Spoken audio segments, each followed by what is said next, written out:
We'll start with introductions. So my name's Juan Nunez-Iglesias. I'm at Monash University in Australia. I developed Napari and scikit-image. And yeah, that's about it. Originally, I was like probably in a similar situation to you. I was just a user of these things. Then I went to the SciPy conference. I got to know the people who actually made the stuff. And yeah, here I am. So yeah, maybe some of you will get similar story. Otherwise, you'll just be a better user of these things. So we'll start with Kevin, who's my co-host. Hello, I'm Kevin. I'm a postdoc here in Basel, and I work on various types of image processing for microscopy related to calcium imaging, cell segmentation, things like that. And also I help develop Napari. Okay, so I'll start by sharing my screen. Desktop 1. All right, can people see that? It's just a terminal. Yeah, good. So if you followed the instructions, I'm going to change to projects I2K. So you should have a terminal somewhere, and your working directory should be the directory where you've downloaded the repository. So the other thing that I'll say about lesson 1 is feel free to not follow along with the notebook. Since we're just going to go through the notebook, just pay attention. Stop me when you want me to. But you should launch the notebook story so that it's ready for lesson 2. Okay, so now you should have created an environment based on the environment file. Should say, has anyone had any issues with creating the environment or not even tried yet? Okay, awesome. So this is the command line environment. So what that does, if I look at that file, it tells me all of the packages that I want to install. So now to activate it, you do conda activate I2K. And then if you do, this would be in Windows, it would be where Python, but on Mac is which Python. And you can see that I'm calling the Python inside of the I2K environment. And if I do which Jupyter, it's the same story. So now I just do Jupyter notebook. Some of you might prefer to work in Jupyter Lab. That's fine. Should do the same.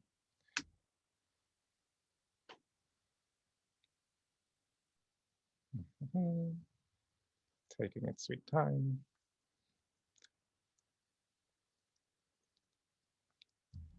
Hopefully this does not crash and burn because I purposefully deleted and created the environment again just so that I would start fresh. Okay, here we go. All right, so once you've done that, you should get a browser window with these. And you should be able to increase the font. If someone can't see or read that clearly, let me know. Okay. So lectures and image filters. All right. So yeah, we're going to talk about image filtering. The way that I like to think about image filtering is to, or I like to teach image filtering rather, is to talk about one-dimensional signals and then extend that to images which are 2D or 3D or higher. So hopefully this works. I don't know why my kernel is dying.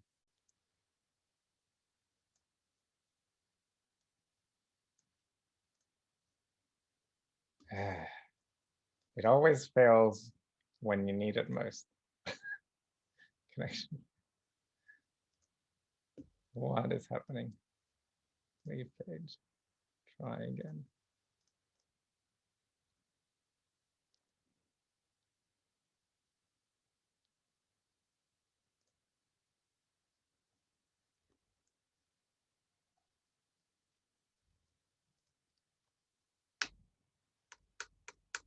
All right, here we go.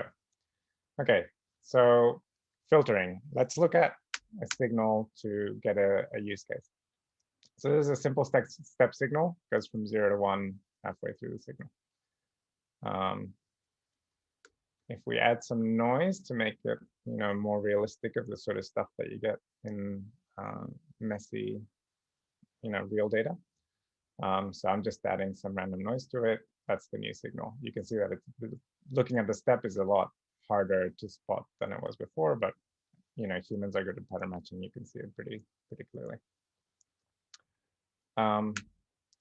So one way to smooth out the signal is to take the average of neighboring pixels. And if you do this with standard array arithmetic, if you've worked with NumPy at all, you can say, give me all of the values of the signal except for the last one. Give me all of the values from the second one onwards. Remember that Python 0 indexing, and take the average, so divide by 2. So this is taking now 2 arrays, adding them together, taking the average. And that's how you do it sort of by hand in a sense. That's how you get a sliding window. And now you get a smoother signal. But it sort of gets clunkier if you want to do a window of more than 2, right? So now if I want to do an average of 3 neighbors, you have to take 3 separate arrays, divide by 3, and so on. And this is smoother, but it gets harder and harder as you get longer and longer arrays. So, we want to build some abstractions around that. So what we're going to do is we're going to do what's called a convolution. And the way that works is instead of taking the average of 3 signals, we're going to take that signal, and then at every spot of the signal, we're going to put a little footprint, and that's the footprint here. So for a mean of 3 elements, you get 1/3, 1/3 by 1/3. You put it on top of your signal at the starting pixel, and then you multiply the values at those positions by these values, and then you sum them together. It's a little bit like a matrix multiplication. And so that's called a convolution between the original signal and this. It's called a kernel.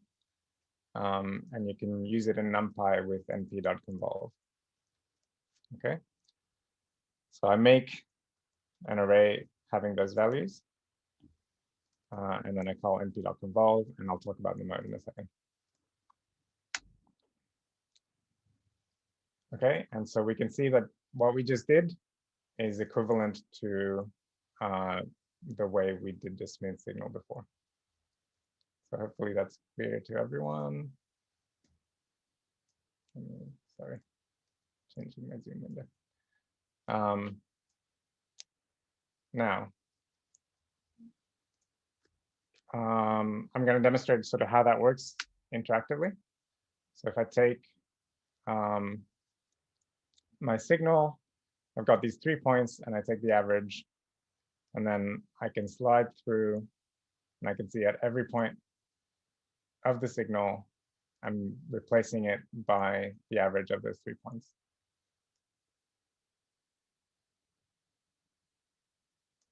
Okay, and that gives us, sorry about the jitteriness, but that gives you the smooth signal that you saw before. Excuse me, I have a question. Yeah, go for it. How this array should be chosen? You mean the array of 3 of the kernel? So that's what this whole lesson's about. Okay. But in this case, this is called a mean kernel, and it's taking the average of 3 things. Okay. So to take the average, you take 1/3 for 3 things. If you want to take a bigger average, we're about to do that. So now we're going to do a sliding window of 11. So that's, yeah, your question is the perfect question as a segue to the next spot. So if I want to take, so again, here I take the values, we're still doing a mean kernel, and I take the values 1/11, 11 times. So that gives you the mean of 11 values. And again, if you do the slider, you can see that here are my 11 values that I'm taking. And then here's the average, the resulting output. Now, when you do 11 values, it starts to become obvious. Well, two things start to become obvious. The first one is that the output is shifted and that it's not as long as the original input, right? So how that's fixed usually is with padding. And that's what this mode keyword was doing. When you say mode equals valid, as we did before, you do no padding at all. And so your signal gets smaller and smaller as your kernel gets bigger and bigger. You only look at the values where you have full data. But when you do mode equals same, you're saying, I want the output to have the same shape as the input. And you do that by adding some padding on either side. Now that actually causes some issues of its own, right? So this is the valid mode for 11. Yeah, I mean, of sliding window 11. If you do the mode same for sliding window of 11, you can see that now the shift is centered, so there's no offset as we had before. But you see this little drop at the end. Any suggestions as to why that drop is there?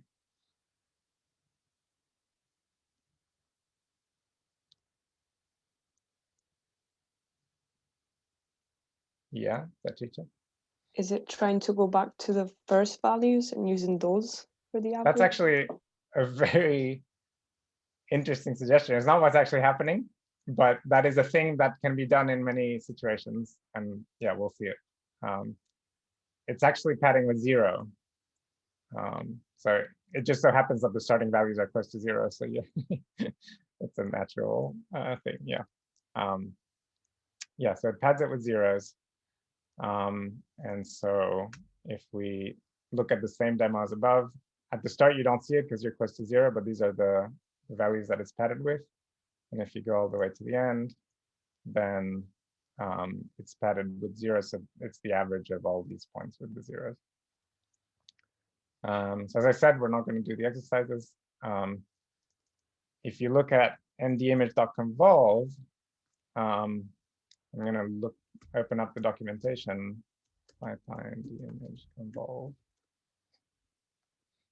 So NumPy only has 3 modes, which are full, same, and valid.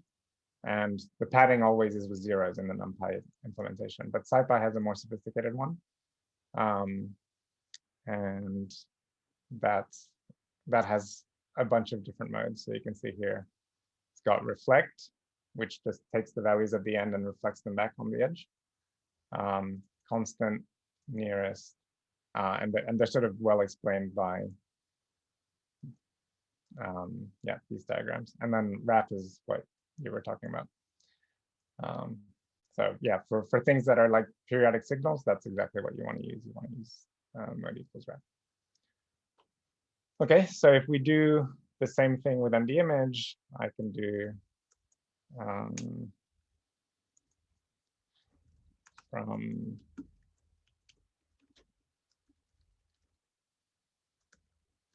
and I'm just going to copy this line.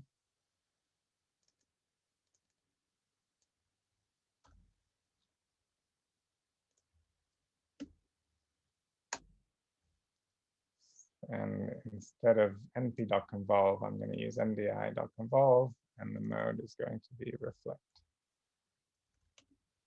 Okay, and now I'm just going to do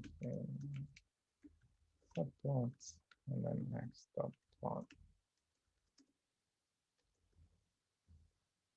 And then I'm not going to call it same, I'm going to call it reflect.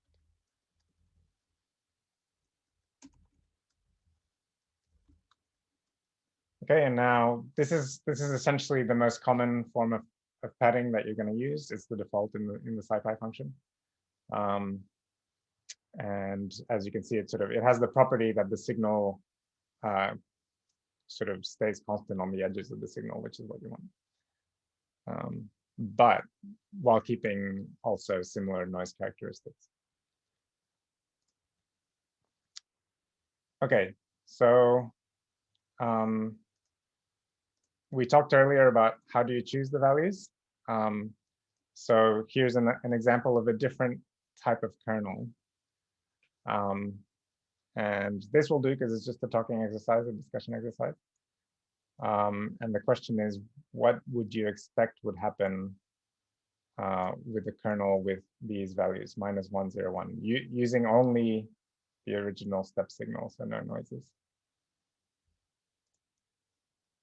So does anyone have any suggestions?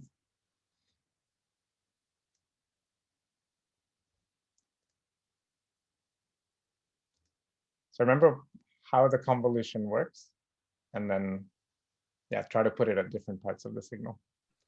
Was it the edge detection, this one? Yeah, that's exactly right. Do you want to try to explain why it's an edge detection? Sorry. Because it detects the changes. When you have a constant value in the neighborhood, then the output of this kernel is just 0. But when you have a change, then it detects. Exactly. That's exactly right. So if you have over here, if you take these three values, you've got -1 times 0, 0 times 0, 1 times 0, and you get 0. Here you've got -1 plus 0 plus 1, and so the 1 and -1 cancel out. But whenever there's a change in your signal, like over here, you get -1 times 0, which is 0, and 1 times 1, which is 1, so now you get a 1. And so if you run that, you get this spike. Now here, there's a little sort of subtlety, and the subtlety is the fault of the deep learning community, because they sort of misnamed convolutions. So the convolution actually involves everything I just told you, but they flipped the signal.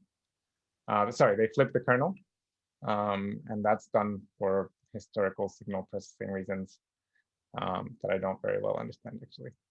But essentially, when you're placing the kernel for a convolution in the signal processing sense, you're flipping it, so it's actually 1, 0, -1 instead of -1, 0, 1. So there is the exactly equivalent function to convolve, but without the flipping, is called correlate or cross correlation, and that's what we're actually doing, and that's what the deep learning networks are actually doing without telling us.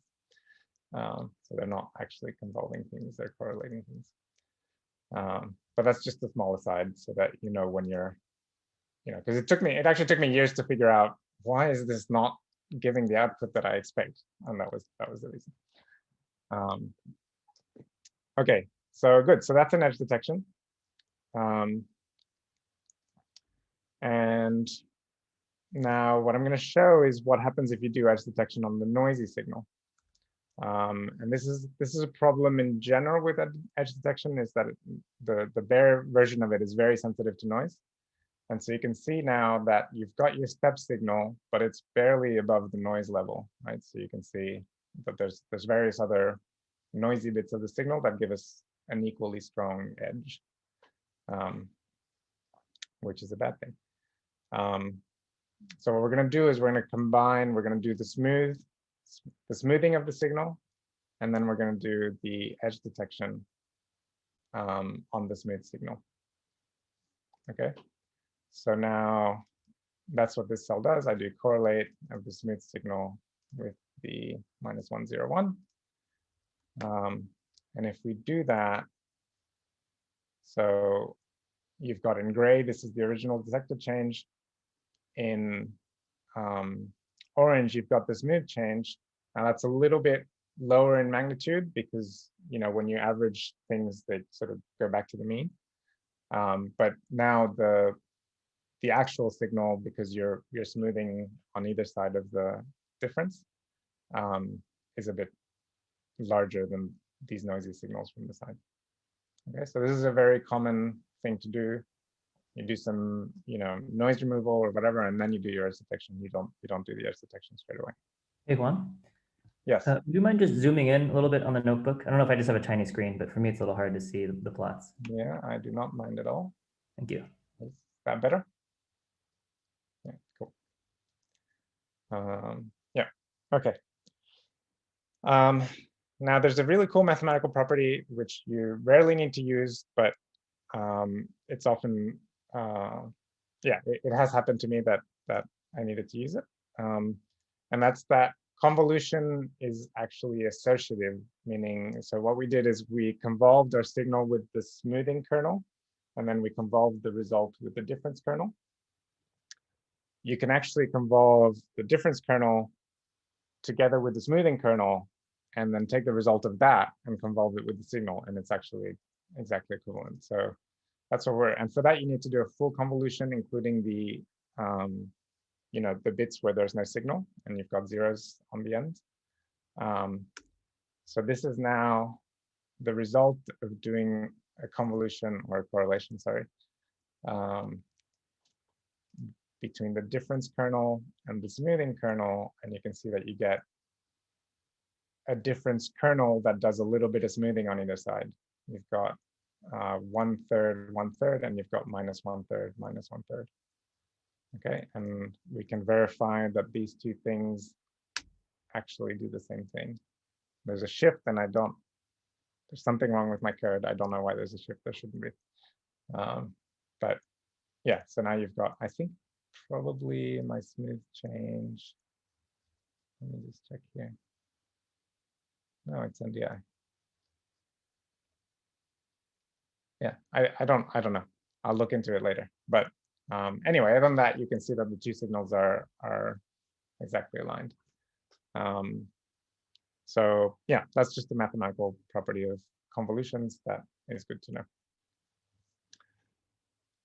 Okay, so again, going back to how do we choose the weights of the convolution? The answer is it really depends on the context. But it is a very good question. It's like what this whole lesson is about. And so there is a very standard smoothing. So we've done the mean kernel, which is just taking the nearest neighbor average. A much more common way to do averaging is to do weighted averaging, where things that are closer to your pixel count for more than things that are far away from your pixel. And in various contexts, the Gaussian curve is the optimum curve from a noise reduction point of view. And this is now the smoothing weights of the kernel. And just like I showed you before, you can convolve that kernel with the difference kernel, and you get this rather neat looking kernel, which is doing like smoothing on either side of the edge, but also detecting the edge with the negative and the positive ends. And if you convolve that difference kernel with our original noisy kernel, you can see that the peak, it's a little bit blurred out, and that's sort of an inevitable thing of when you're doing smoothing.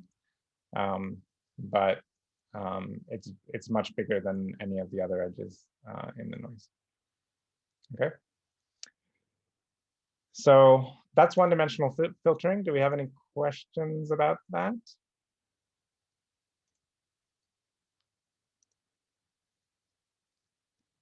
Maybe there's a question about why is this related to images? And that's what we're going to talk about. So essentially with images, it's exactly the same thing. You're taking this footprint, you're taking the values in that footprint, multiplying them by the pixels all around those values, and then you're summing them together, and then that's what you put in the output. So it's the same thing as the 1D filtering, but in a 2-dimension, and it's the same thing in 3D. So look at that with, again, the simplest signal we can think of. It's just an array of zeros with a little array of ones in the middle. So we can think of these values as an image. And in scikit-image and a lot of the scientific Python world, that's really what it is. We take NumPy arrays and we treat them as images. Yeah, so now you've got a 7x7 square image with a 3x3 square in the middle. Okay. Now the mean filter, the 2D equivalent of that 1D mean filter, is a 3x3 array with the values 1/9, which is 1/3 times 2. So that's our mean kernel. And we can apply it to the image. So you can see that if you look at the value, value of the output in the center pixel, you're taking the mean of all these values, and so it's 1. If you're looking, for example, at this pixel over here, you've now got the mean of these 9 values, and so it's 1/9, which is 11. And over here, you're grabbing these 2 values, and so you get 2/11, and so on. So we've got same thing as the 1D little demo. Is there a question? Yes. Does it just use less numbers on the edges, or does it also do some padding there? Oh, good question. Because we are using the ND image version of Correlate here, the NumPy Correlate does not do n-dimensional stuff. So we're using the ND image version, so it's doing padding. In this case, it's doing padding with reflect because that's the default, but we could do any padding we wanted. And also, I chose this particular image to not be affected by the padding because you only have a 3x3 footprint, so you only need to pad 1 extra element. So it's always going to be zeros, basically. But yeah, good question.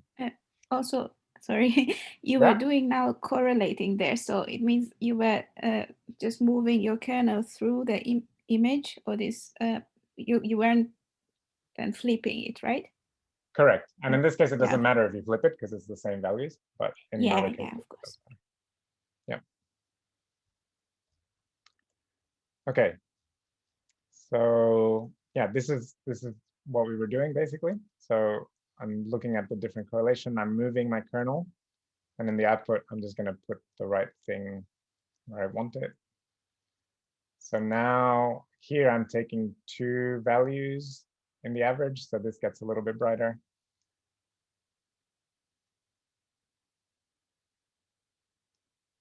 So this is basically the procedure in the animation. I think hopefully that's clear to everyone there. Let's take it to the end. Okay. Tell you, one of the advantages of lockdown is that this looks awful on a projector. You can only see like the middle cross. All right. So now let's have a look at actual image data instead of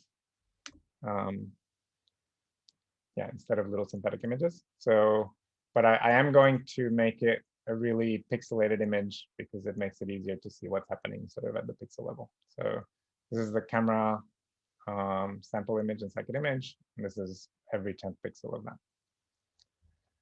Okay. I'm just doing a little function here to show images side by side. Don't worry about that. Okay, so now I'm going to correlate the pixelated image with the mean kernel. And as you expect, you get a blurrier image, but hopefully no surprises there.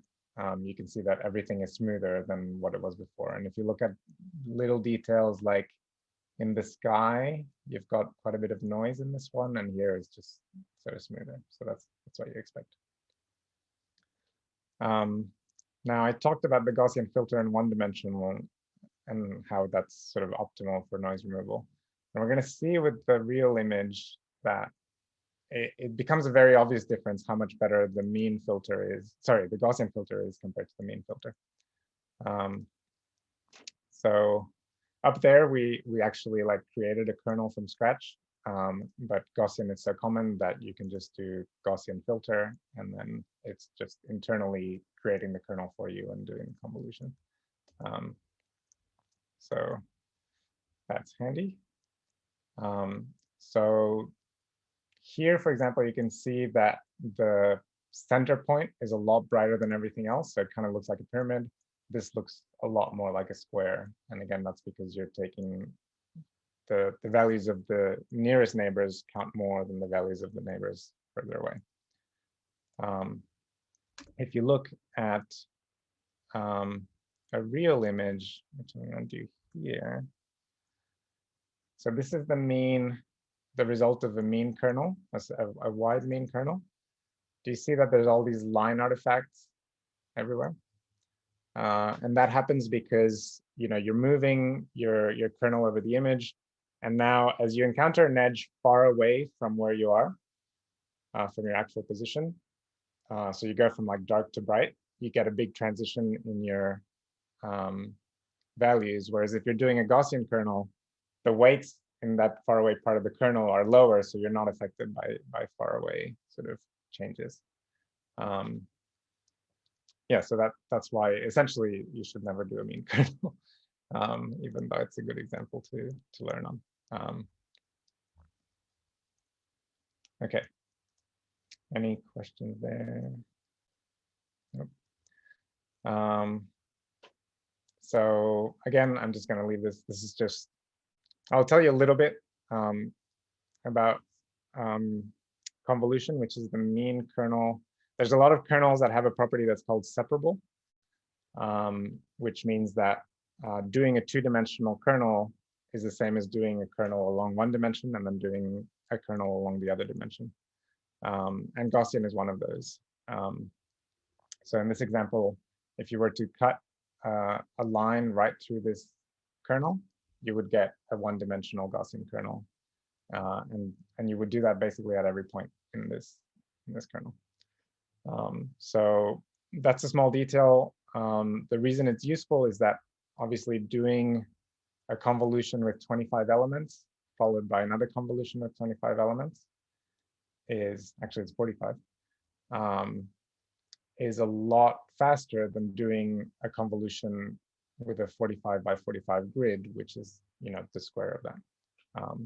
So yeah, you might come across a time when you have to implement a separable kernel, and then this gives you an edge. So just quickly from my understanding, a median filter isn't separable, right? A median filter is not. Is In that fact, why it's not they even linear. Okay, So that's a median kernel is not taking the sum of the products. yeah. Yeah, Okay. and so yeah, it's much worse. than That's not why they're separable. often so slow. Yes, Okay. exactly right. Yeah.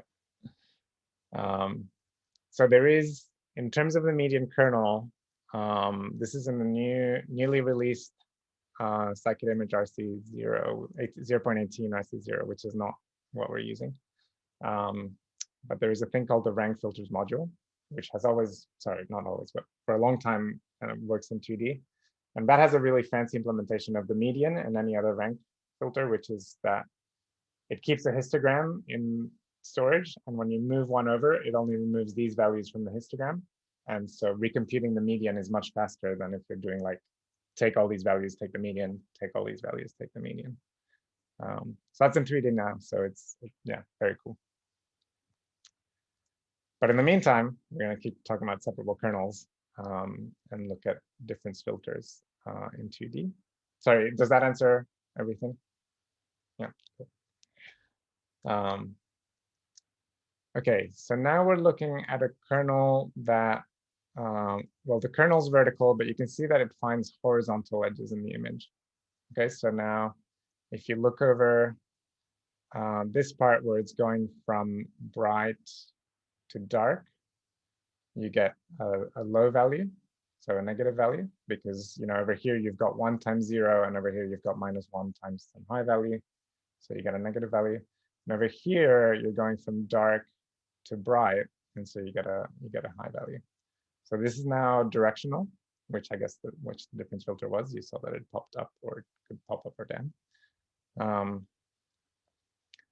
And it's only finding edges along one direction. So if there was a vertical edge in this image, which there isn't really, but you would, like, for example, over here, you get much fuzzier edge than here, where it's got a strong horizontal component.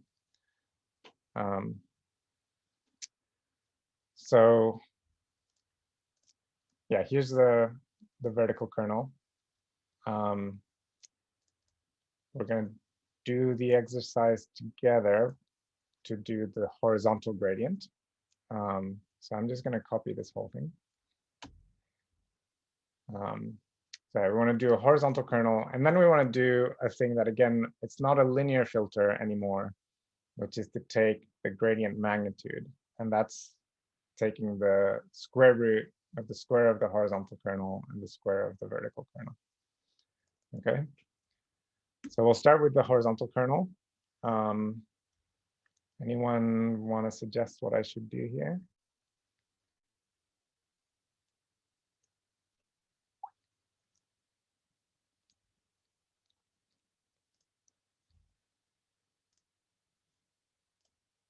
There's like a very fast shortcut.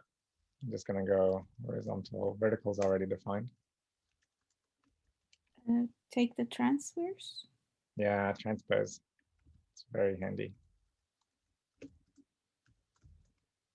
Okay. Now we can do, and this is already defined, so we get rid of it. And now we do gradient horizontal.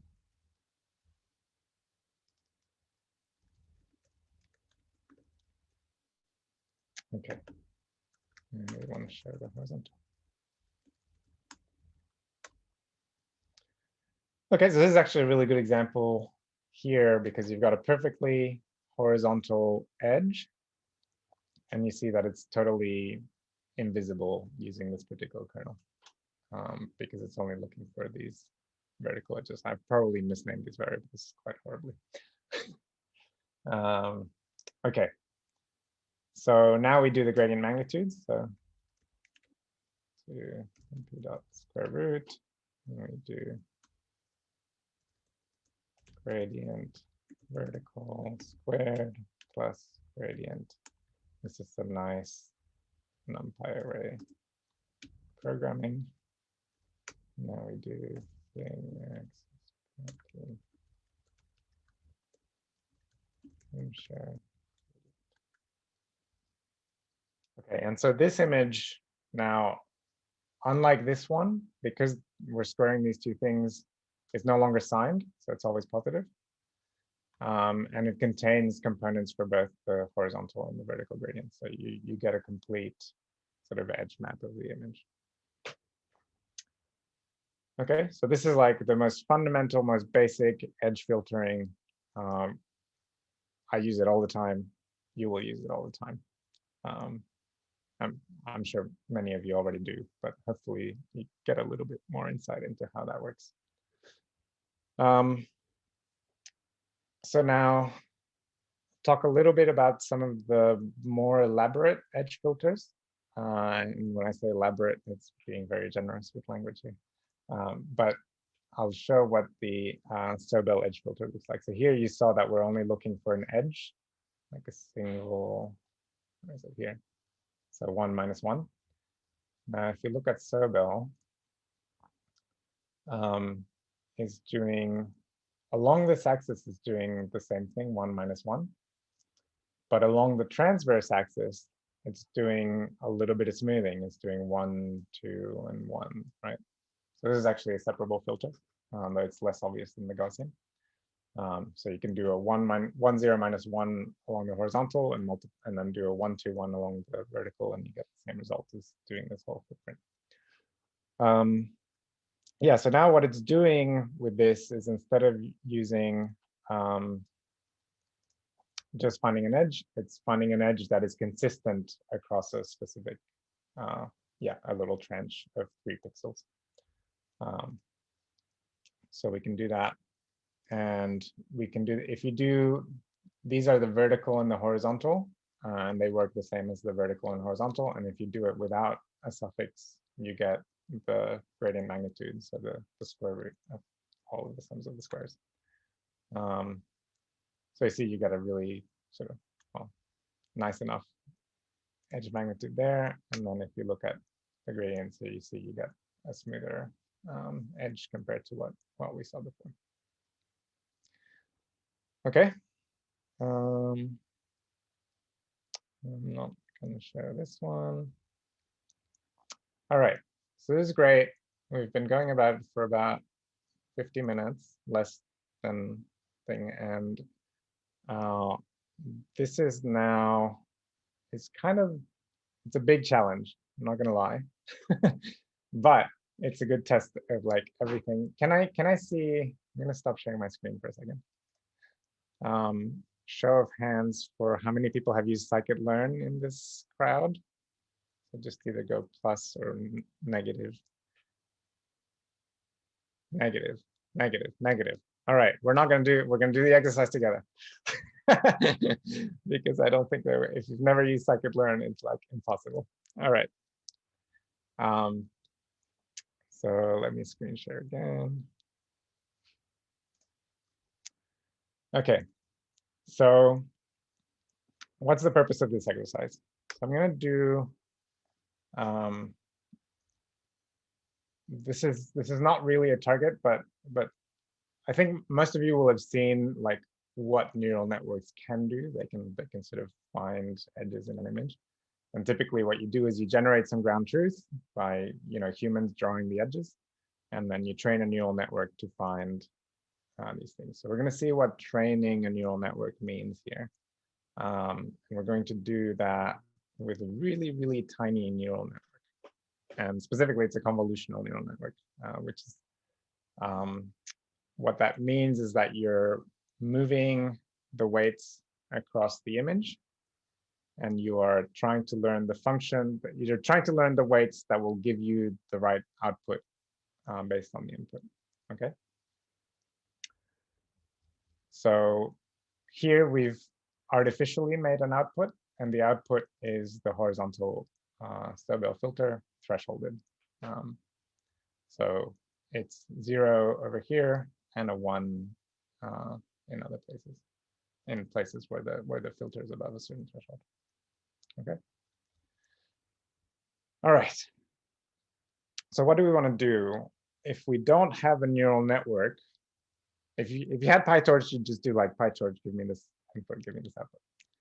We're going to not do PyTorch. We're going to do this like using hard brunt work. So scikit-image has this really nice function. You can say that because I didn't write it, called view as windows.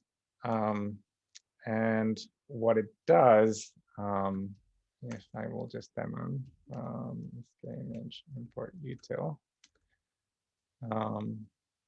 Let's grab our signal actually.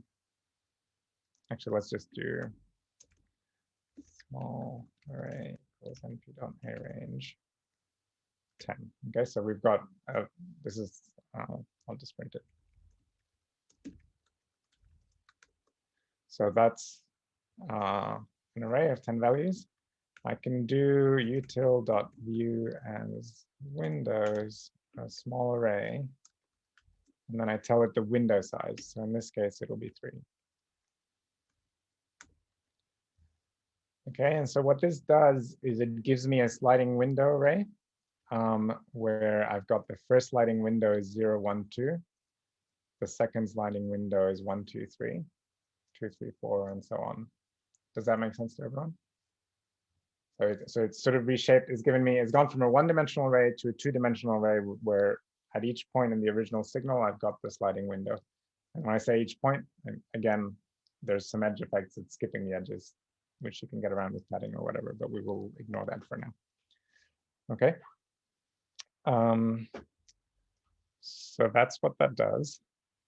And that means that we can now use NumPy broadcasting or NumPy matrix multiplication to do our convolution, right? So I can do, I'm going to apply this, Windows is that, and I can do Windows at, this is the NumPy matrix multiplication operation.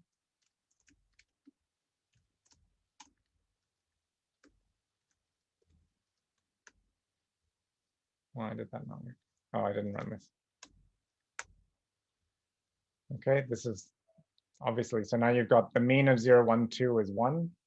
The mean of 1, 2, 3, it's literally the worst array to do mean filtering on that. But yeah, so I've done now my convolution as a view as windows plus a matrix multiplication. Hopefully that is clear enough. So now we want to do this in 2D. So what does that look like? So I'm going to do Let me grab what's my image. That's my target, and that's my image. So I can do windowed image is equal to view as windows image, and I want my window size to be 3 by 3. So I can do 3, 3. util.view as windows. Okay, so windowed image dot shape.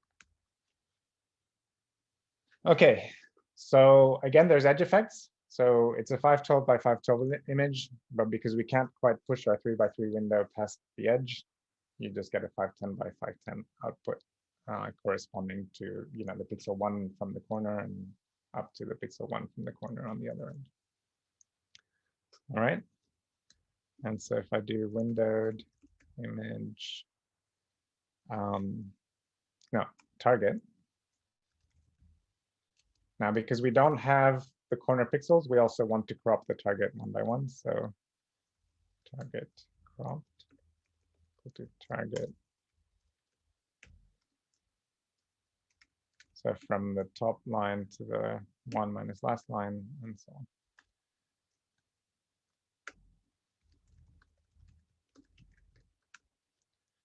Okay, so now we've got 510 by 510 windows, and we've got 510 by 510 outputs for that window. And we want to learn, if you have a 3 by 3 here, a 3 by 3 matrix of values here, do I predict a 0 or 1? And this is what scikit-learn does, except scikit-learn wants things to be a row of samples, a matrix of samples by features. So it's a 2-dimensional thing, not a 4-dimensional thing. And we can get that by reshaping.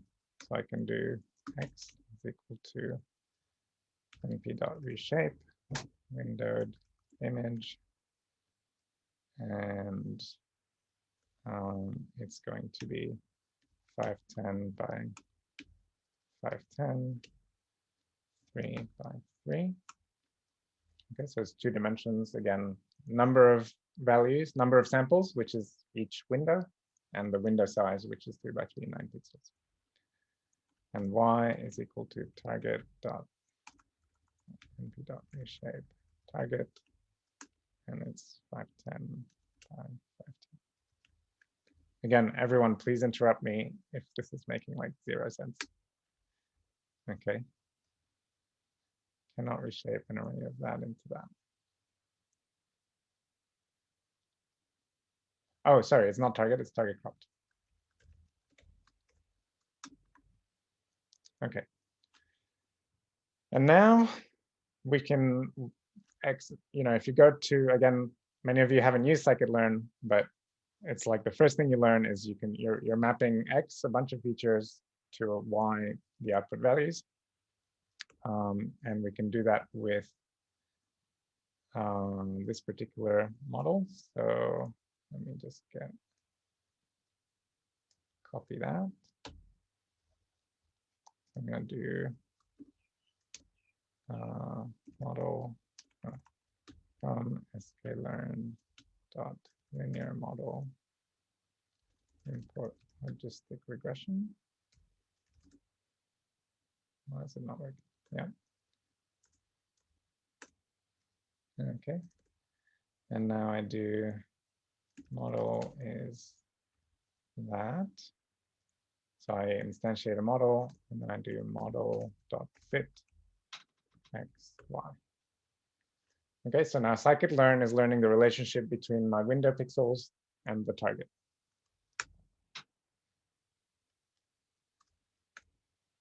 And now I can figure out what it's learned. What are the coefficients that it's learned with this logistic regression? It's these values, they might mean nothing. So it's a 9, but let's just reshape it again. So I can reshape it into a window, because that's what we were doing, right? So I do p.reshape. And so you can see that you've got actually the same, up to a constant factor. You've got 1 to 1, sorry, -1, -2, -1, 1, 2, 1, and 0 is in the middle. So what we've done is we've taken an input image of pixels, the output that we wanted, and we've learned, again, going back to that question of like, how do you know what coefficients you want? We've learned the coefficients that were optimal to get, that would get us closest to the target from the source. And when you look at neural networks, that's really all that they are doing, except they're doing this in multiple layers. But you're going from an input to an output, and then trying to do the curve fitting and find the coefficients of those convolutional filters at every stage of the network instead of just one little node. There's like this is a one neural network. Okay, so that's all that you need to know, I think, about linear filters. We talked about median filters, and I think we'll just leave it at that. It's doing the same thing. There's not just median, but there's all kinds of local filters that are arbitrary functions of the footprint instead of being just a linear multiplication of the footprint. So the median takes the footprint, grabs the values, computes the median, and returns the value. Now, the nice thing about the median is that, unlike the smoothing filters, it's called an edge preserving because, the median, if you've got a bright area next to a dark area, the median actually doesn't go through any intermediate values. It goes, directly from bright to dark. And so you get a much smoother output than if you do sorry, not much smoother. You get an edge preserving output compared to what the Gaussian or the mean can give you. So that's the basis of that. And there's all kinds of, even more sophisticated kernels. So I encourage you to look at the scikit-image filters API. There's all kinds of ideas there, and also the restoration module, which does even further things. Could you name drop like a few filters you use often, just so we have some ideas on what to look at? This is it. Yeah, I would say the median and the Sobel and Shar are the, so we're here. Might as well go through them. Difference of Gaussians is really useful for finding blobs. And basically doing Gaussian filters of different sizes and then finding their difference.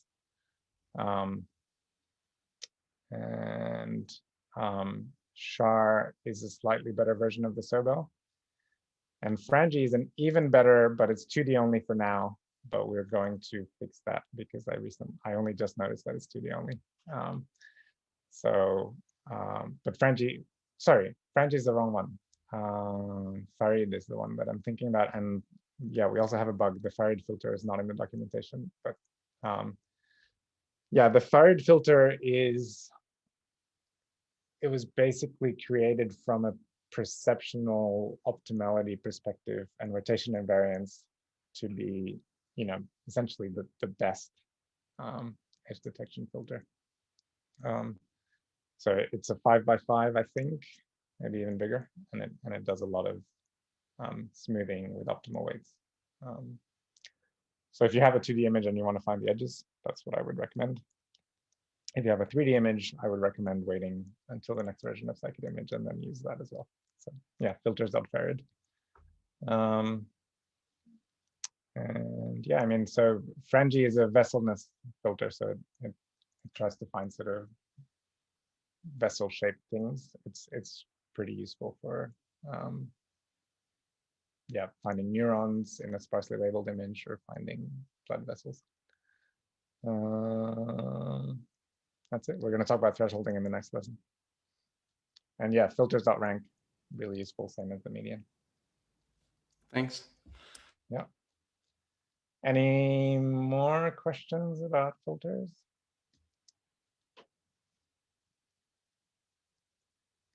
Okay. So 7:40, I think we did good. We kept the time. Hopefully it was clear to everyone. And then, so we're going to take a 15-minute break. So we'll be back at 7:55. Sorry, whatever time it is at your location, 55. And then we'll go to segmentation and measuring, and that's 3D. So yeah, hopefully relevant to some of you. Okay, so I'm just going to yeah, mute myself, stop video. The Zoom will keep going, but yeah, see you guys in about 15 minutes. Hello. All right. So share my screen again.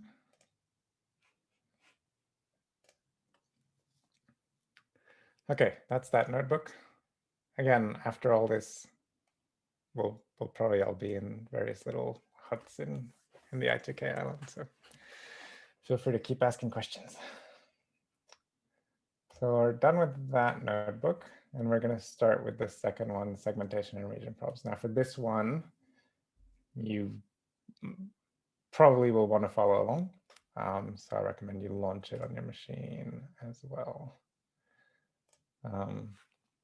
Okay, you don't need to run the second one. This is only for the Jupyter book. So this whole thing can build as a website. But it's not a big deal. You just have to wait for 5 minutes if it is. Okay, so segmentation. For some reason, definitely not seeing anyone's video. All right. Segmentation just means to separate the image into one or more regions of interest. So, and I have this sort of very basic introduction because when I first went to Janelia, everyone was talking about segmentation and registration. I just had no idea what they were talking about. So I like to, yeah, get people on board. So yeah, so in popular culture, if you've seen the Terminator, you've seen segmentation. So it just grabbing an object of interest in the frame, right? One or more objects.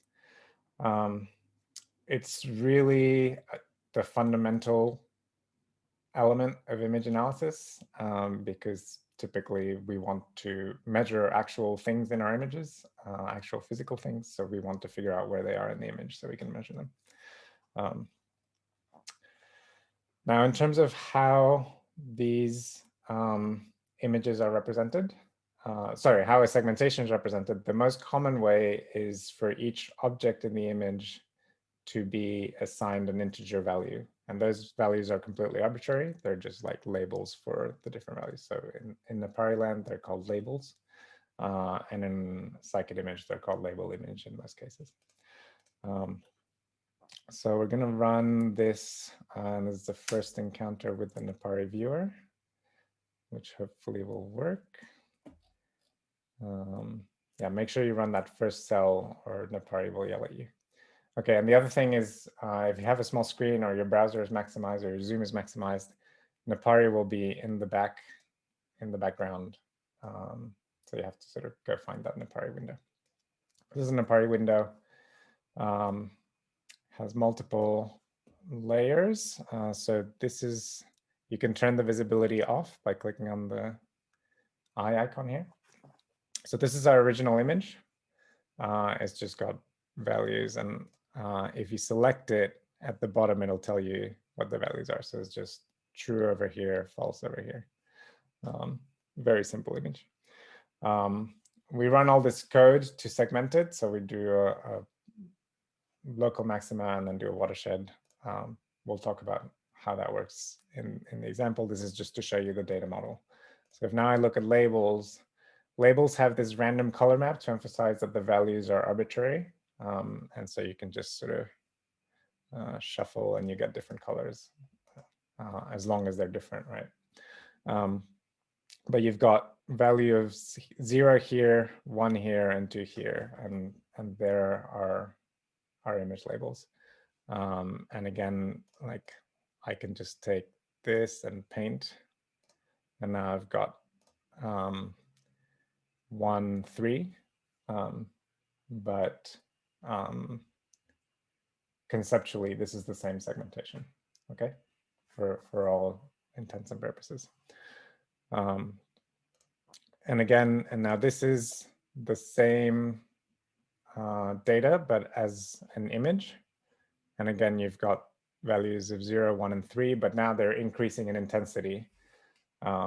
So that's not really how we want to display labels. I'm just showing it here sort of as a counterpoint to, it's a very common thing, for example, that people display segmentations as an image. And so then you get like your objects that are nearby, because, objects are often labeled top to bottom, left to right. And so you just get this sort of gradient across the image where actually they're just all different objects. So hopefully that makes sense. This is kind of, you want to see contrast between adjacent objects. Is there a question? How did you start this Napari? window?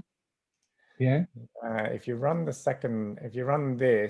and you have run this first, then that should work. Which one first? The very top one, matplotlib inline, this one. So that needs to run because this says we are going to start the Qt event loop, which is what runs Napari.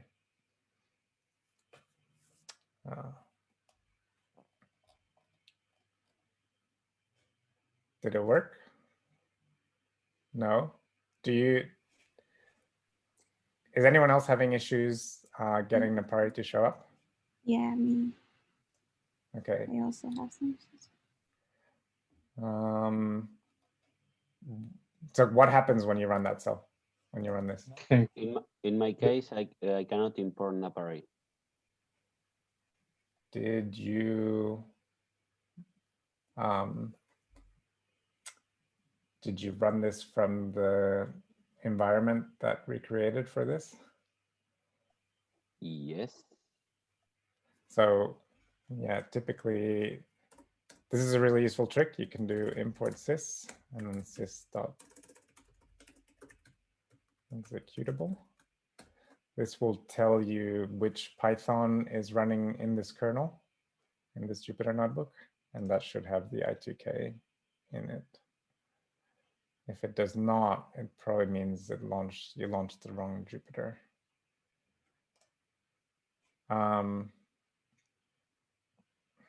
Let me just give me 1 second. So Maur, when you say nothing happens, remember that the window should be open in the background. So you might actually need to look through all your windows to find it. Oh, okay.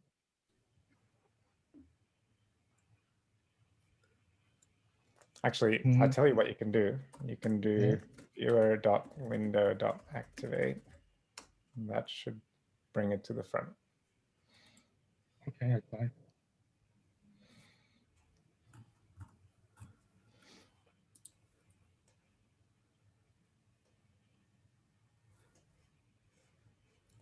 Why is it not normally doing this by default? It's a really neat trick to know. Yes. Lots of reasons. One of them is that on Mac, if you do this automatically, then the window is unresponsive and you have to go like back here and then over here, and it's a pain in the ass. And then the other reason is that we can't distinguish between IPython and Jupyter. In Jupyter, it's fine. You you write your cell, you write your full code that adds stuff to the window, and you immediately want to see it. In IPython, you would run this line, then you would run this line, then you would run this line. So you don't want to like every time go to the focus. Yeah. Anyway, it's not ideal. We can try to deal with it, but that's the technical detail. Elnaz, has any of the discussion helped you? Yeah, it's fine. I'll just watch and try to figure it out. It's okay. Don't stop. All right. We can also at the next break or the next short break, because the next break is dinner for me and probably lunch for you guys. Maybe, I don't know. I'm confused about time zone. But yeah, we can sort of try to help you out. Okay. And Maur, did you find the window? Yeah, awesome. Okay, great. For me also showing a message, dead kernel or something like that. Dead kernel is not good. yeah, so then you kind of want to go here, interrupt, restart. We have had issues where, if you have the wrong OpenGL driver or whatever, then the napari won't work. And in that case, I would do what Elnaz is doing and just sit and watch. Sorry. Okay. It's really like those problems are like super, super tricky to debug. We can't really do it live. I look for it during the break. But yeah, you should do restart and clear output, try again. And if sometimes that just fixes everything. And if it doesn't, then yeah. Okay. We'll just go forward. Thanks. Yep. Okay.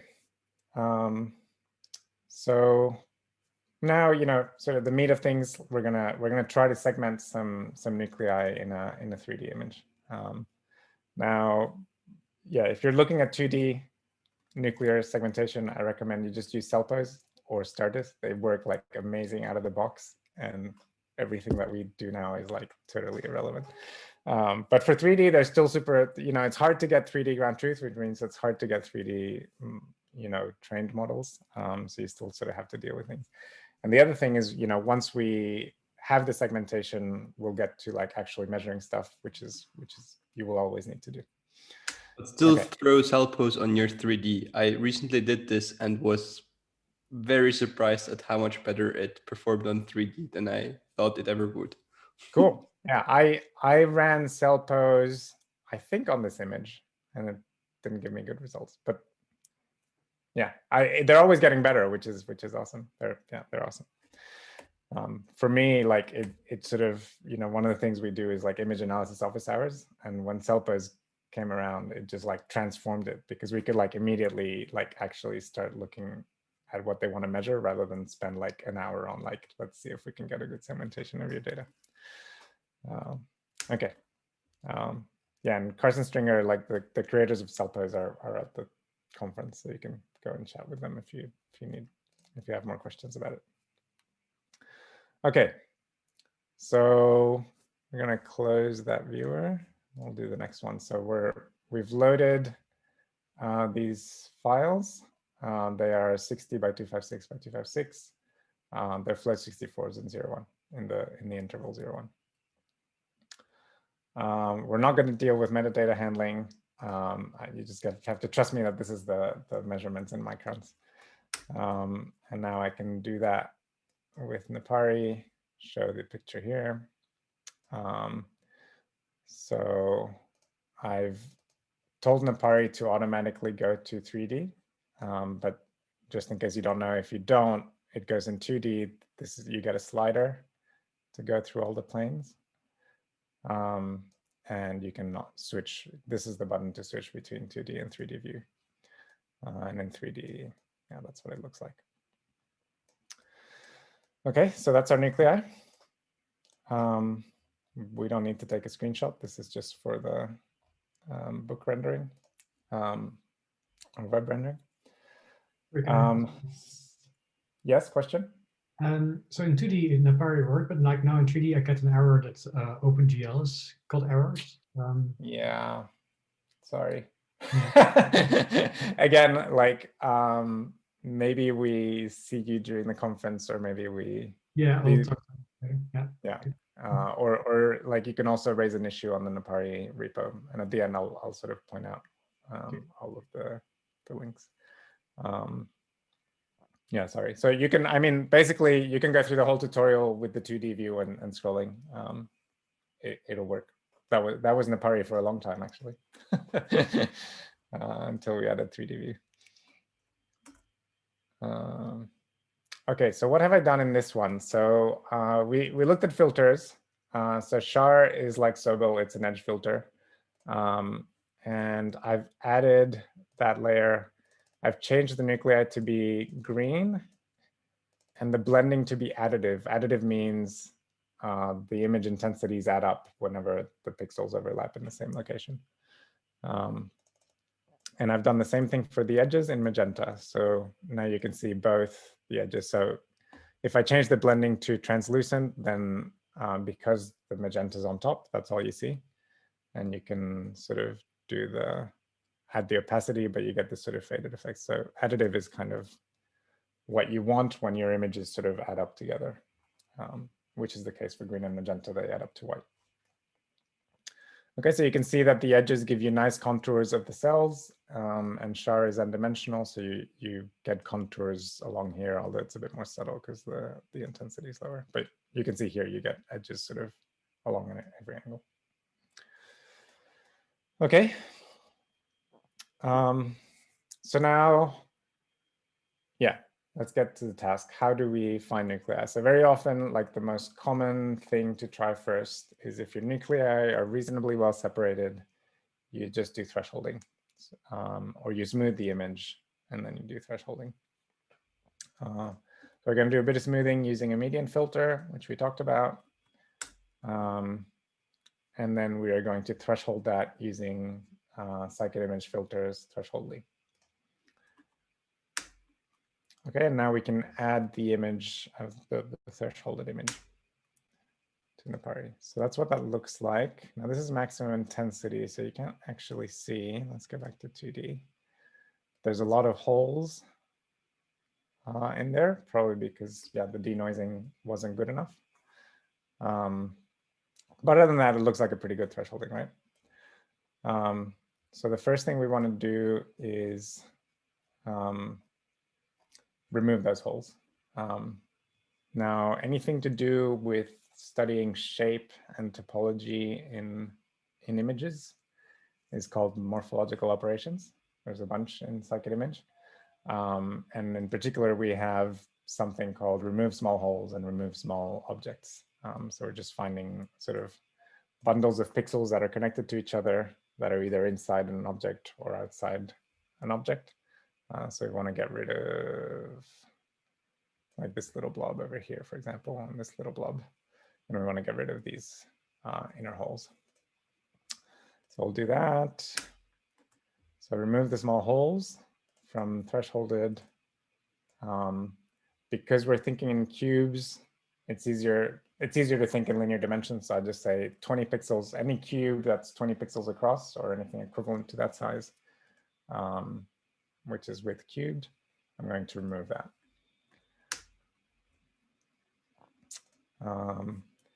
Similarly, same for any objects that are smaller than that. Okay, so, and then I'm going to call that removed objects. I'm going to add it to the viewer, and I'm going to make my existing layer invisible, because otherwise you end up. Okay, so that's the cleaned image now. Looks much better. Now you see a little hole. Any guesses as to why there's a little hole still there? It was probably too big of a hole to be close to it. Oh, actually that one is too big. There is a little one here, and that's because it's on the edge, so it's not considered a hole. But yeah. Okay.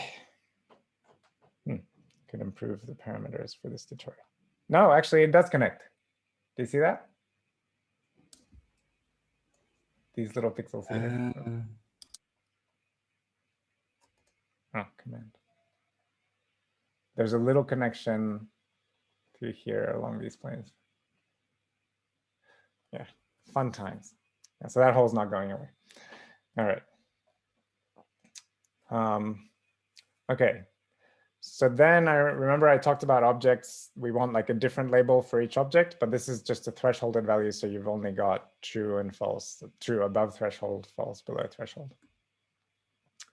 And so the simplest thing to do is called label or labeling or connected components labeling. And so what that's doing is it's finding all of the groups of pixels that are not touching any other groups of pixels. And labeling them with one separate integer. So that'll work really great for this particular nucleus, which is not touching any other nuclei. But it will not distinguish these two. But still, we do what we can. So I call measure.label on that volume. And then now instead of doing viewer.addImage, remember, I do viewer.addLabels so that it will give me that random color map, and it'll all look, yeah, arbitrary in terms of the integers that you're seeing. Okay, so that's the labeling. Works in 3D as well, and you can see that many of the nuclei are separated. many are, the ones that are touching are not separated. Okay. Any questions here?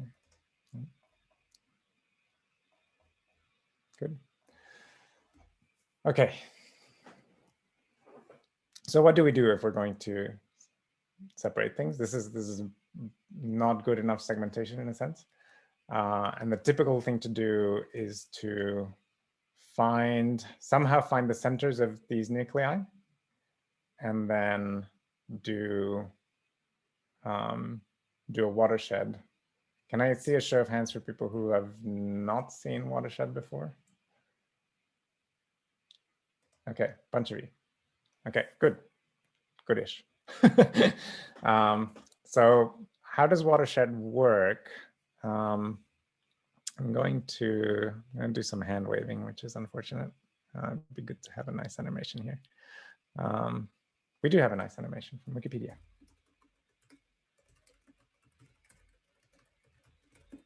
So watershed does, you find markers, you find sort of the seed points that you're running your watershed from. These are considered sort of separate elements.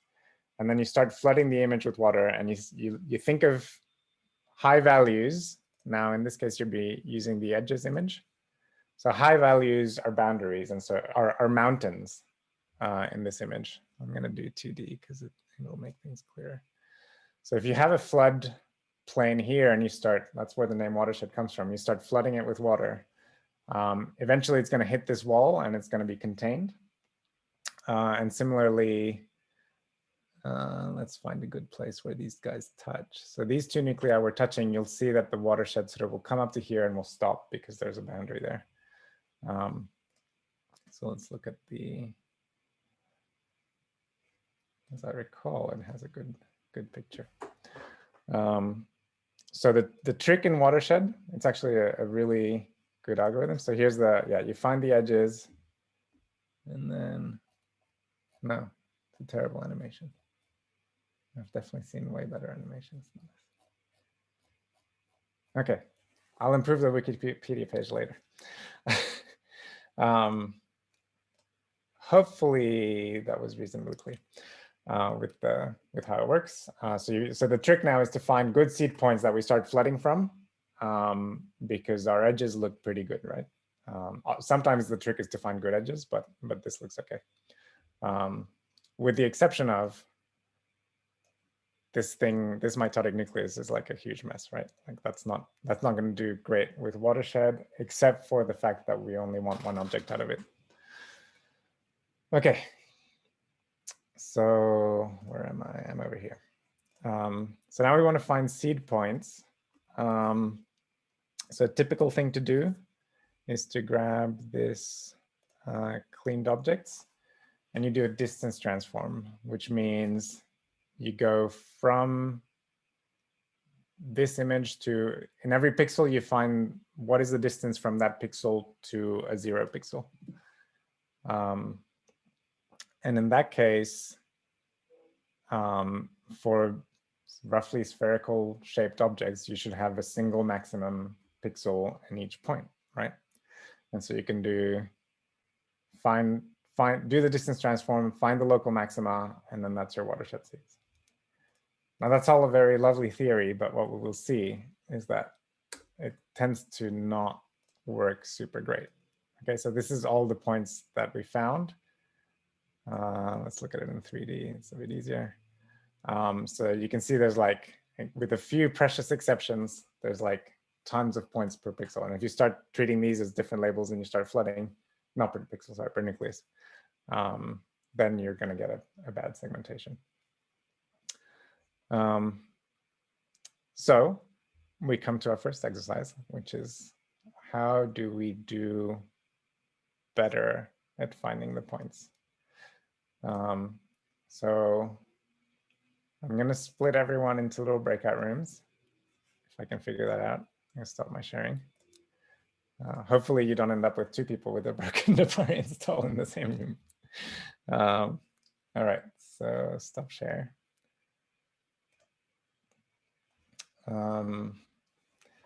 Yeah, so we're going to, you've got a few suggestions in the notebook.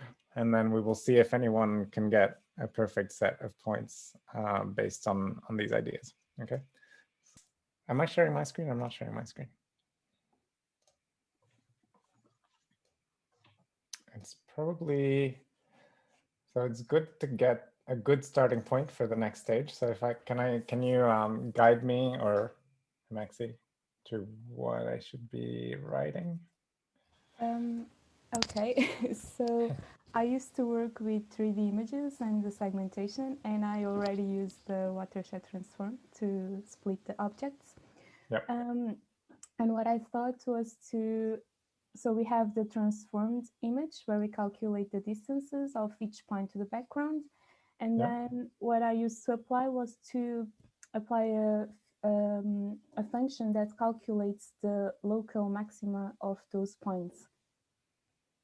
Okay, but that's what we did up here, right? So the question is, how did you smooth it, or how did you get fewer points than what we have here? Okay, so I used a different function from that one with more parameters. I don't know if I didn't explore that function. The local maxima from morphology has more. So it's peak local max. Is that what you were using?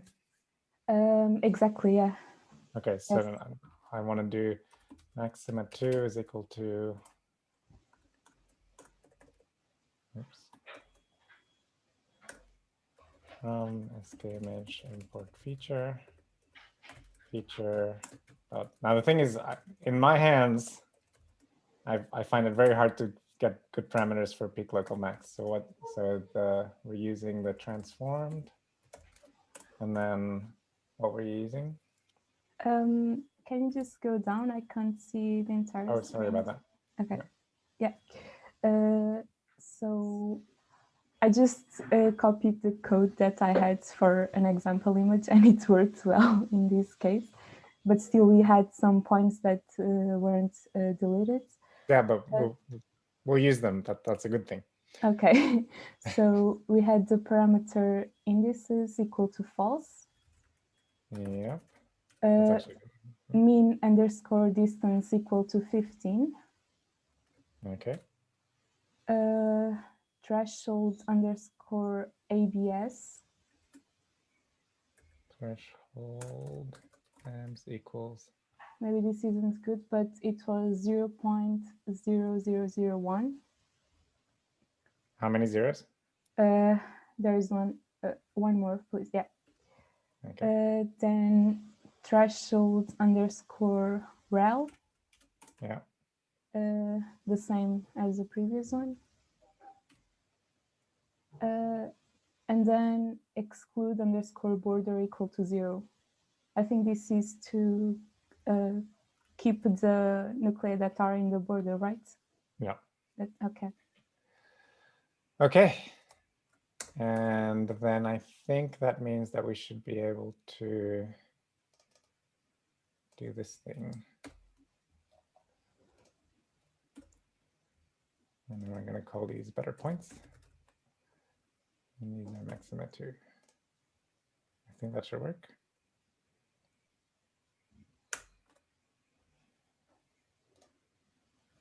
Yeah, way better. So there's a few little stragglers here. Okay, so basically, I think everyone sort of gets the point that it's sort of tricky to find the right parameters so that you will get a perfect segmentation from watershed or perfect points. And so this is where, to me, it's the most useful feature of Napari is that you can go back and forth, and you can do algorithms and then manual editing, and then you get the data back from the manual editing and do algorithms, and you do this all within one Python session. So now we're going to go to 2D because we don't yet have point editing in 3D. And we're going to look at each of the points.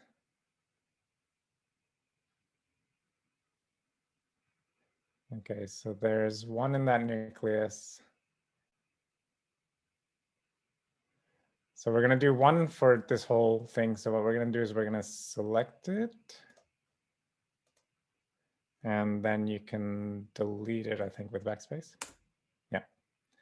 So we delete that point now. I think there were a couple of places where there were too many points here. So I'll just zoom right in. Oh, space. So delete that, delete that, delete that. Space, zoom out.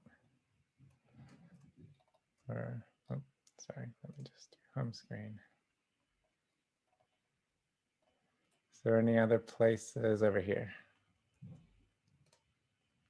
So select that point, delete it.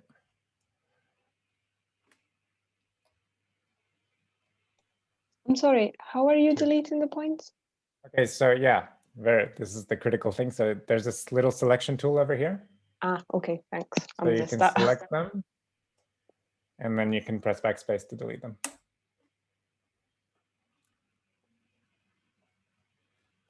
And I think that's basically it, right? I think we're basically at perfect points. So yeah, the basic idea, which applies to a lot of like both segmentations and point finding, is do the automatic algorithm that gets you close enough, and then do a little bit of editing, and you get to perfect. There is another thing you can do for a small image, which is to just manually annotate the points. But I think that this works really well to do something close enough, then do some editing.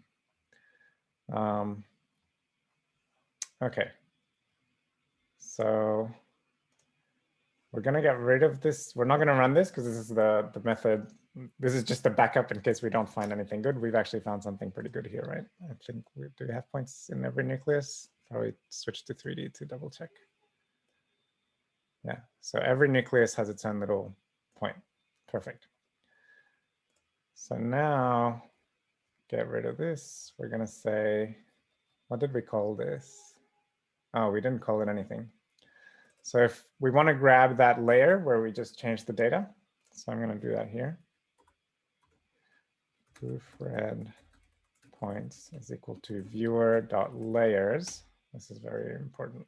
And now you can call it you can find the layer by name. So we called it better points. And then you just grab the data. Okay. And now I can do print proofread points. And these are the coordinates of the points that we found. Okay. So ignore all this. This is for the annotation. This is sort of like ground truth points that I annotated another time. And now we grab, yeah, proofread points.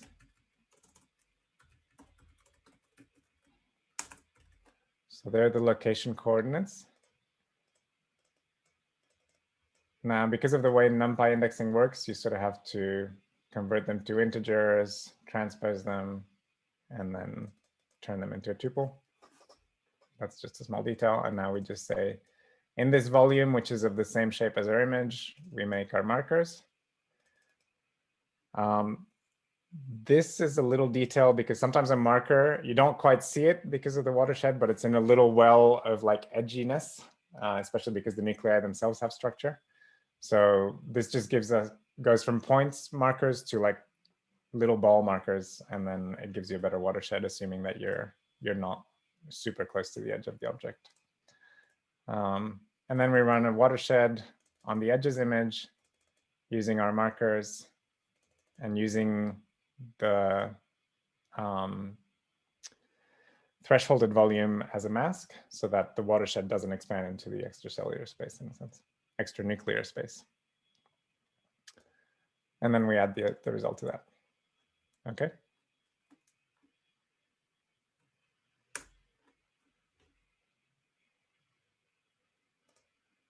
And that's it. That's our, let's say, almost perfectly segmented nuclei. That's a little bit dodged, but it looks good.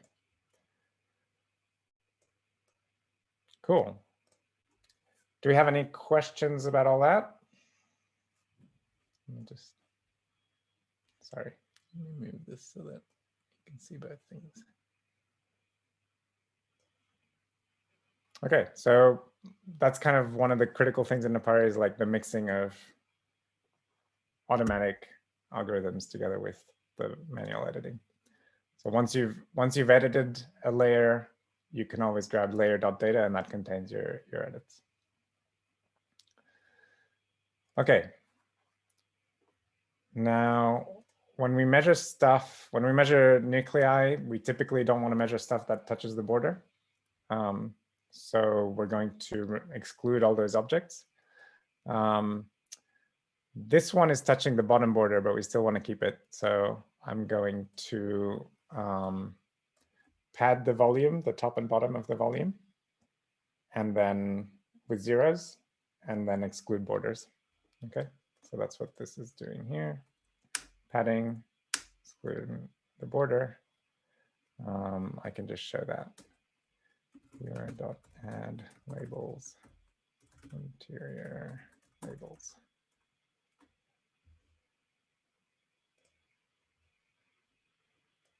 Oh, the scale is wrong. Huh. Let's get rid of that layer. You can see. Not good. So I'll get rid of that layer. And I'm going to say scale equals spacing. There you go. Okay, so we can make this a little bit more opaque. Don't know why it's so thick. There you go. All right, so that's our segmented labels. Any questions so far? No? Good. All right, so the next thing is we want to measure stuff about these nuclei. So in scikit-image, we have this function called region props, which returns properties of the object. There's a whole bunch of properties available. Most of them support three-dimensional images, some of them don't. So here we're just implementing, whenever they don't support a 3D image, then you get a no implemented error. And so here we just see which properties are available in 3D. As you can see, it's most of them. And the other thing that I want to mention, which I really wanted to release scikit-image 0.18 for this, but didn't get there. In scikit-image 0.18, you actually get the possibility to pass a custom function to your measurement, to region props, so that you can just measure, yeah, anything that you can write up in Python, you can measure now with region props. So yeah, that might be something to try out. We have a comment somewhere of code, people talking about measuring surface areas using the merchant cubes algorithm. So I think it'd be pretty fun to do that in your own little region props example. Okay. Now, in addition to that, region props returns like a list, and every element in that list is a little region props object where you can access whatever property you want. But typically you want to do science, and so you want actually like a table that you can import as a data frame. And so we added that function recently, region props table. You basically give it the image, the intensity image, and the properties you want to measure. And then it will give you a dictionary mapping column names to NumPy arrays, and you can just pass that directly into pandas data frame and get a data frame. So this will measure these properties for all of the objects in the interior label segmentation. And that is the values. Okay, now the cool thing about this is that there's a lot of Python data science stuff. And so now that we have this table from our image, and this is kind of like the spirit of images to knowledge. We can do analysis with pandas or with Seaborn. So here I'm doing a scatter plot where I put the area on the x-axis, solidity on the y-axis, and I color by the mean intensity. And you can sort of see that this nucleus, which is the split nucleus, the mitotic nucleus stands out in all of these axes. So this, you could sort of quickly code up a mitosis detector in Python. Okay, so a little exercise now. It's actually very easy. And since our break is coming up in 3 minutes, I'm just gonna go ahead and do it. But you can treat pandas columns as the same as NumPy arrays, so you can do scalar operations on them and so on. So I have my info table, and I can add a, let's do columns. These are the columns that I have, and I can just add a column by assigning it to a key in the table. So area commuter queue, and that's the same as the info table of area times np. Actually, is that a thing? np.product? It is. Return the product of array elements over a given axis. That's perfect. I learned something today. np.product of spacing. So that this is now the volume of a single voxel, and I multiply that by the area. And then I can do info table.head, and you can see that we have a new area in cubic microns, which I think is pretty handy. Okay. So I think we're close to time. Do people have any questions about region props table that they want me to go over? No? Good. So yeah, this is a full workflow, one image, segmentation to measurement. These exercises are kind of hard, so I'm just going to leave them. If you're interested, you can do them. We have a half-hour break now. I'm happy to go over them after the break. And yeah, we'll talk about Dask afterwards. Otherwise, don't worry, do it. You can do it in your own time. And yeah, as always, catch us on image.sc or the I2K island. Okay, so if there are no questions right now, we break for half an hour until 20 past. And then we start up on Dask. Thanks, everyone. It's a very punctual crowd. Okay, so let me close that notebook. Let me share again my screen.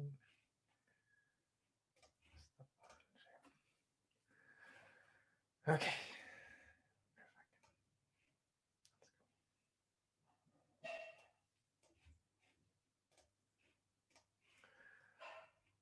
All right, so we're done with that notebook. Again, I don't know if anyone has any questions about it. I'll just close that. Close that. Close that. So we're going to talk about Dask and Dask arrays. So if you haven't heard about Dask, it's a way to do delayed computation, so you can declare what you're going to compute before you compute it. And sorry, I'm going to move the people here so that I'm looking at the camera. Okay.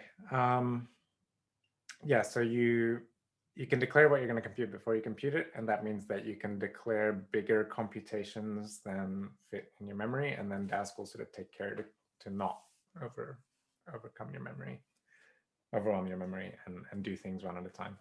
And the nice thing is that by doing this declaration, Dask can also then say work with your institution's cluster, compute cluster, and it's exactly the same for you. You make this Dask array, you just have to point Dask to the cluster instead of to your own computer, and it'll do the computation for you. So we're not going to go into clusters today, but we'll sort of get you 90% of the way there, and then hopefully that's enough for you to then go to the cluster. So the first thing to note is that if you import Dask array as DA, that's the sort of common way to import Dask. It will run what's called the threaded scheduler, meaning it will run multiple threads on your machine, but it'll still sort of be subject to the way Python manages memory. And I think most of you will have had the experience of like creating an array that was too big or doing something that was too big and it sort of freezes your computer, eventually dies. It's just a mess. If instead you run these lines before you run your Dask code, from Dask import distributed client, distributed.client, Dask will automatically connect to this what's called the distributed scheduler, and it's just a little process that runs and it receives tasks and it assigns them work. And by default, it will make, I think, 4 workers on your machine with, you know, a chunk of your RAM for each, and then it will manage the memory of those workers. So if a worker cannot exceed its memory allotment, so it just makes it a lot nicer to work with, basically. And the other thing it gives you is this dashboard link, which we'll look at, and it gives you sort of diagnostics of what Dask is actually doing under the hood. Again, as always, feel free to ask questions if you have any. I'm going to start that, get that there. Okay, so I've run this. This opens this dashboard link, which I will pull out and move over here. Hopefully that's still useful. Okay, so this is saying Dask is taking up 100 megs. I don't know why it's taking up 100 megs. Doesn't seem like it should, but it is. That's probably like the scheduler itself uses that much. Okay, so let's look at Dask arrays, which behave just like NumPy arrays, but delayed. Okay, so if I have, one way to make a small NumPy array is to use random.random. That gives me small random numbers. I can use napari to look at that. That'll be here. That's fine. So 512 by 512. No surprises there. Now I can make da.random, and I'm going to make this 40,000 by 2,000 by 2,000 with chunks of this size.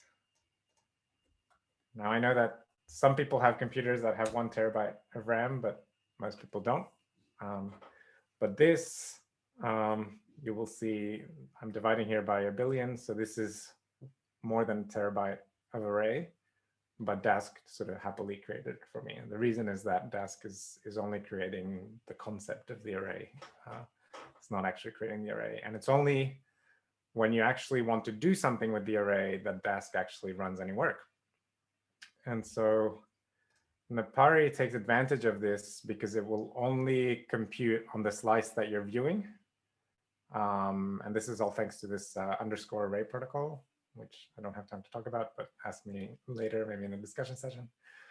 But Napari will not actually make Dask compute something until you're actually looking at it. And so I can just view image. And now I'm viewing this slice. This slice is only 2,000 by 2,000, so it can fit comfortably well. Nothing else has been computed. You can look at the dashboard here. So what has Dask done? It's created 8,000. Sorry, how many of these are there? 12 of these. Now, I don't actually understand why it's 12 because it's only 4 chunks, but something to do with how it builds the array.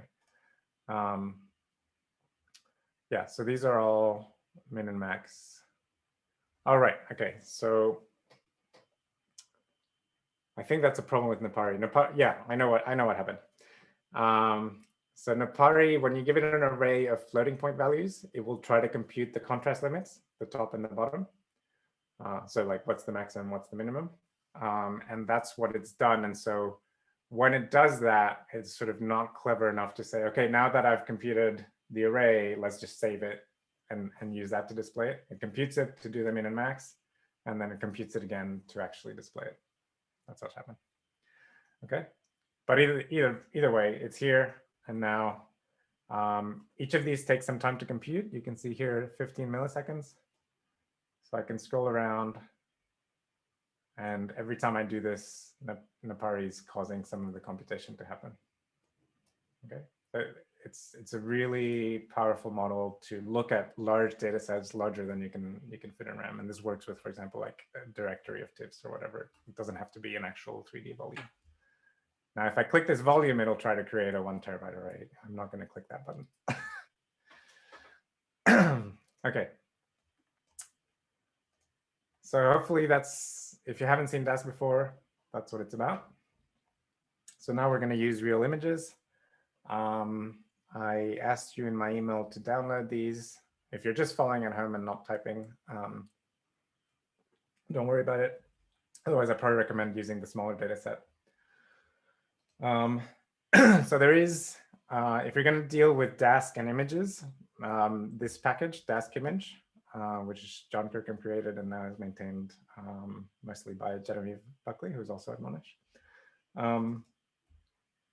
So yeah, this basically helps you work with images using Dask. And in addition to reading a lot of images, which we'll use now, you can do a lot of the scipy.md image package is implemented for Dask arrays, rather than NumPy arrays, which scipy uses. Okay, so here you should point to wherever you uncompressed your data set. In my case, it's this. Your case, probably you need to replace this string. And then we're going to use the Dask imread function to read t.star_tiff, so all of the tiffs in that directory. And again, this is a 3 gigabyte data set, but it doesn't take any time at all because we're not actually loading the data. We're just creating the array that will contain the data. So embryo here is a Dask array. It has shape 250 time points by 35 Z by 512 by 708. It is uint8, so 8-bit integers from 0 to 255, and it is 3 gigabytes in size. And the chunk size is how much, right? You can't just access a pixel because there's some computation behind it. In this case, the computation is you have to load the image, then access the pixel. So this is what the chunk size means. So every time point is its own chunk. So you have 250 chunks of this size. Okay, there's actually a bug that we haven't figured out. So if you see that when you scroll through the time points, the image stays of the previous time point, then you want to change this to a smaller size, but don't worry. We've only seen this twice in the wild. I don't know, but one of the times was Nick, the instructor of the first session, so that's why we had that note there. Okay, so now I call Napari, I view the embryo, and it's loaded up the image. It takes a half second to load up the image, but it's loaded all of Z, so I can scroll through. But it hasn't remembered that it's loaded all of Z. All right. Yeah, so every time I move, it's trying to load the whole thing again. That's disappointing. Okay. I'm going to 3D now so that I just load up the whole stack every time, which I'm doing anyway. That's the embryo. And now, so this takes half a second. So this is now, Napari is now going to be a little bit jittery because it's taking half a second every time that I move the slider. But it's still usable. You can still scrub through the whole data set and you can click directly to the time point that you're interested in. I also note that we're doing work to make this asynchronous so that the interactivity itself remains smooth. Okay, so I see a question in the chat. Is Dask doing memory allocation analysis? No, Dask is actually doing not much. I mean, NumPy is doing Dask memory allocation analysis. So what Dask is doing is it's just creating a NumPy array just in time when you try to do a computation. But it is NumPy doing the actual memory allocation and creation. Okay. So any questions about the dashboard, anything like that? Okay. So that is the first thing. The first thing that I want to do, if you have space on your computer, TIFF is actually a really bad file format for doing this sort of loading on demand. It's kind of a, well, I don't know if it's TIFF's fault, but certainly the tools to read TIFF are not very fast.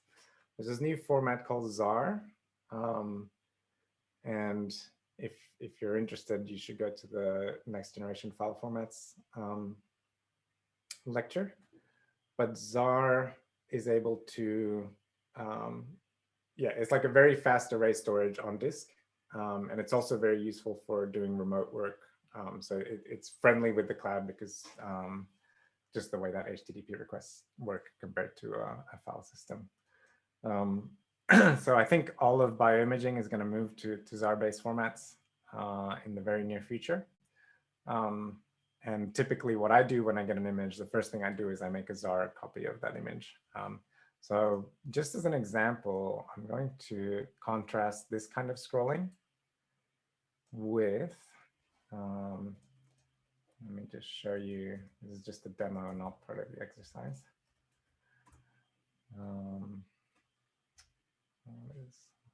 Forgotten what the data is stored at. You know, Cocoa, yes, that one. So ls is equal to da.from Zarr. So that's the other thing. Dask has a built-in Zarr reader and writer.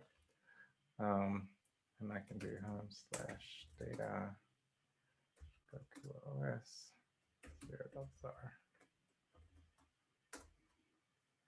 Okay, so that's fast, and now I can do E2 is equal to napari.view image of OS.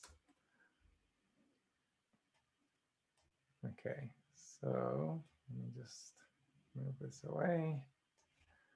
Get rid of this. So this is how fast it is to scroll through the time points in Zarr compared to Solitaire, but that's a chunking issue. So let's just go to the full 3D. This is actually a much bigger data set than the one we saw before. And it's not chunked optimally because it's chunked per slice. But what does it take? I don't know, about a second, but it's a much larger data set. It's not a great example, but hopefully in the 2D, you can see that reading from Zarr is just like so much faster and smoother to scroll through. Okay. So given that, I'm going to do the first exercise. If you have room on your hard drive, and if you're doing the work,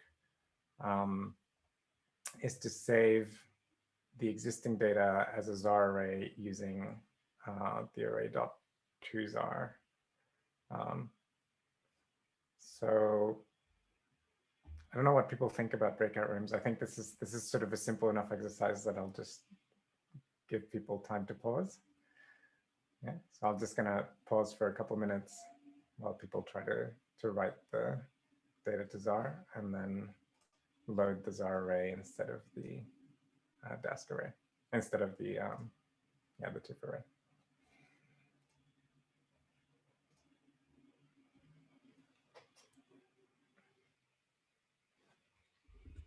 Cool. On my end. Now, if I want to load it, one thing that I'll say is like latency is a much bigger deal than I first appreciated when I started working on this. So if you have like a hard drive instead of an SSD, it makes a huge difference to this sort of analysis.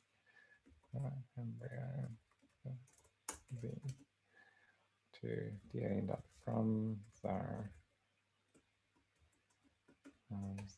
data.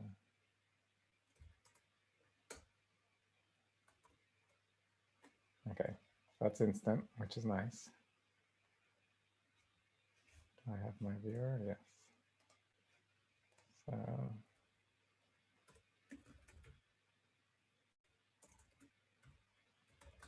image.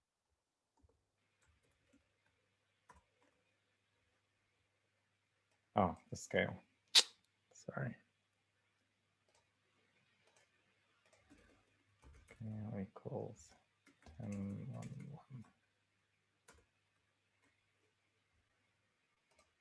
Cool.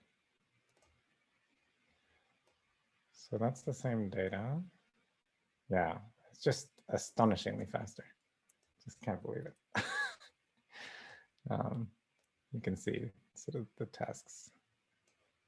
I don't even know where they're appearing. Yeah, they're over here. All right, cool. So hopefully that's a good selling point for Zarr in the future. Not selling points for Zarr, the metadata is like completely gone at this point. But they are working very hard on that with the next generation file formats. Any questions so far? Okay, cool. All right, so we're gonna now load up some tracking data. I think a few of you were talking about doing tracking. So there's a PDF that describes how the data format works. The first part of the format is these tracklet images.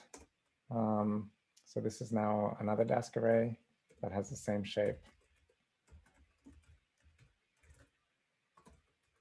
And whoa, it does not have the same shape. That's very interesting. I think the tracking actually stops at 10.195. Anyway, I hope that's the case. Because otherwise I would have to match up the numbers here with the frames, and I'm not going to do that. But I know that the tracks match at the start of the video, so we'll just go with that. Okay, so it's an array, and it has dtype UN16. So it actually has little pixels. Why don't we just look at it? Here dot add image tracklet images scale equals 10, 1, 1. There you go. So each of those is a point, which doesn't look like a point because napari stretched them by the scale. So each of these is a little voxel, and it contains, it's actually a label. Yeah, we should have added labels. Let me remove that. Viewer dot add labels.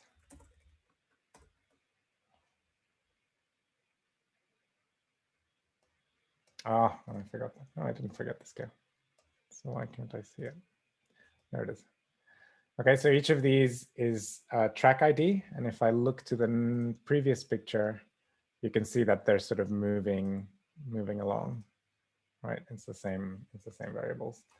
Now Napari does not want this particular format. I think it's a bit of a weird format to do tracks. So what we need is the coordinates and those points associated to the ID. So that's what we're going to do in the next section. So image to tracklets. We're going to measure the label and the centroid of each of these particular. We're going to treat these labels as a segment, as a segmentation. It's a single pixel. We measure the centroid, we measure the label, and then we make a data frame that contains the label, which is the track ID, the frame that it's in, and the Z, Y, X positions of that marker. Does that make sense to everyone? Don't see a single note so far. Okay. All right. So yeah, so what we're looking for is track IDs matched with coordinates in space-time. So for that, we're going to use, so this is like an arbitrary computation. It's not an array-to-array computation. And so we need to use the client to do a map, which is a way of taking one function and apply it to a list of arguments. The client is the Dask client. Now remember that the tracklet images does not exist in memory, right? It's an array of individual, it's a Dask array, and only the individual images get loaded as they get. So that's why we're using map. And on each of those volumes, each of those timeframes, we want to run this image to tracklets. And we want to also map the index of that point. So it's the time point, basically.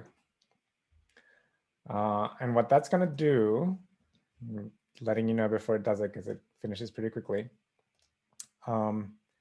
It's going to submit a bunch of tasks to Dask. And Dask is going to put them in a queue. And as the workers become available, it runs each of those tasks on a worker. And then over here, we gather those results. So what you get out of map is a list, not of the results, but of something called a future. And that's a standard Python API. And the future is a promise of future. It's an IOU for the computation. And if you want the actual thing, you do future.result. And at that point, either it'll be ready and it'll give it to you, or it'll wait until the result is ready. It'll wait for the computation to be performed by Dask. Okay, so hopefully that made sense. So now that's been submitted. And now you get a progress of all of the functions having run on each of the tracklets.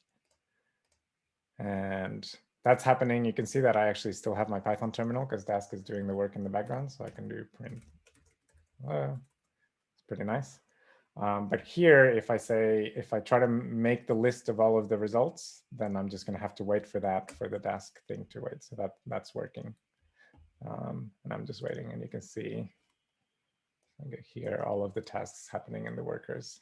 And you can see here, once it had put this many tasks, it filled up the RAM, so then it had to wait for tasks to finish in order to launch new tasks. That's the time going up here.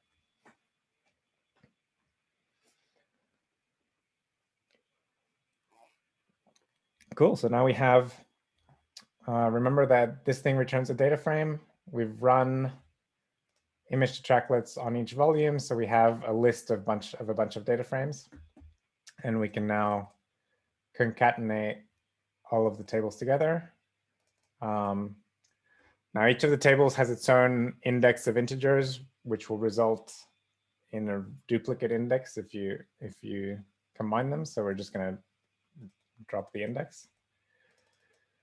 And then for efficiency reasons, Napari prefers the tracks to be sorted by the track ID and then the frame. And so that's what we do. We sort by label and frame. Okay. And now we can add, let's just show you what this is. Tracklets.head. So we have track data, which is like track one. Actually, track one is very short, so it's a good example to look at. It is present in the frame 0, 1, 2, 3, and the time points 1, 2, 3, and these are the coordinates of the track in those time points. Okay, and that's the same for each of the tracklets. And now we can view it.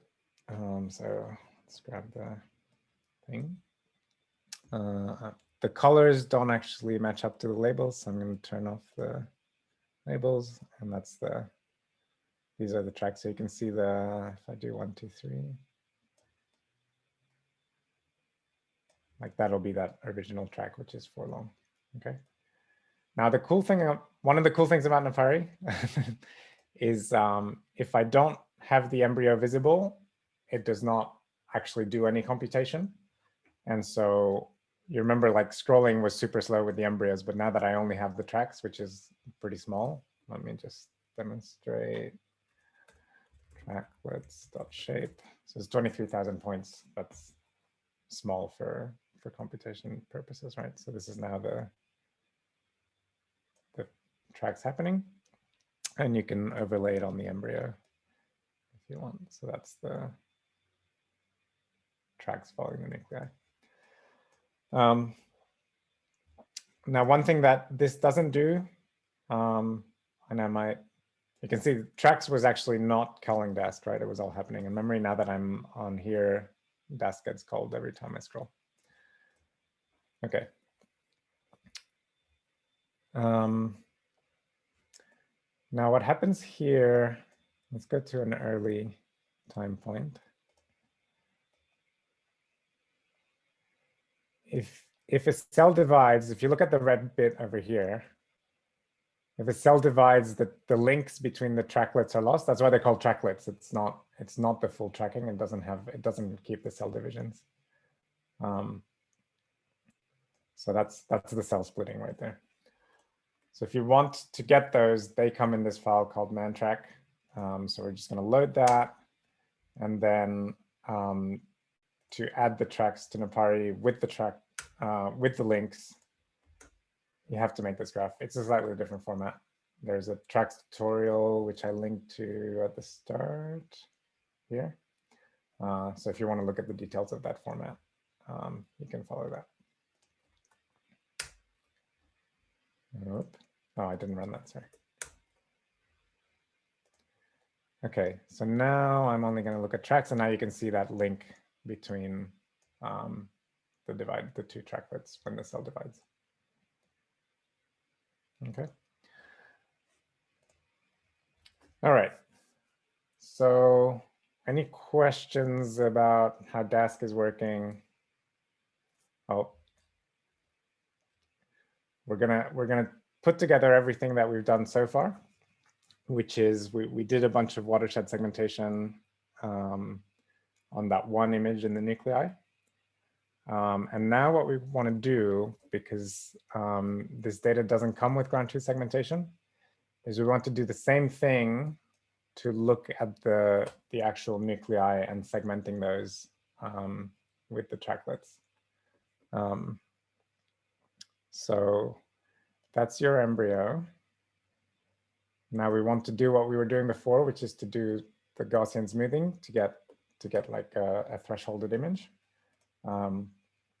So again, if you do, if you look at Dask image, it has a whole bunch of functions from scipy.ndimage, and one of those is the Gaussian filter, which we've seen. So we're going to run the embryo. I'm going to use the Dask ones because it's faster. Sorry, Dask, the Zarr one. And we don't want to smooth across time, so I do a sigma of 0 in the time dimension.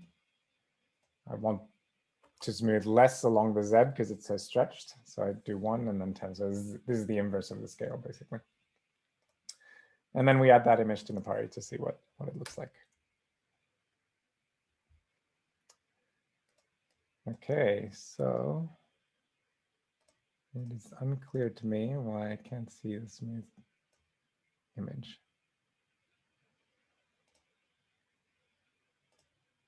There it is. Okay. Oh, it's because they're, I don't know, the translucency. So this is now the output of the smoothing using Dask.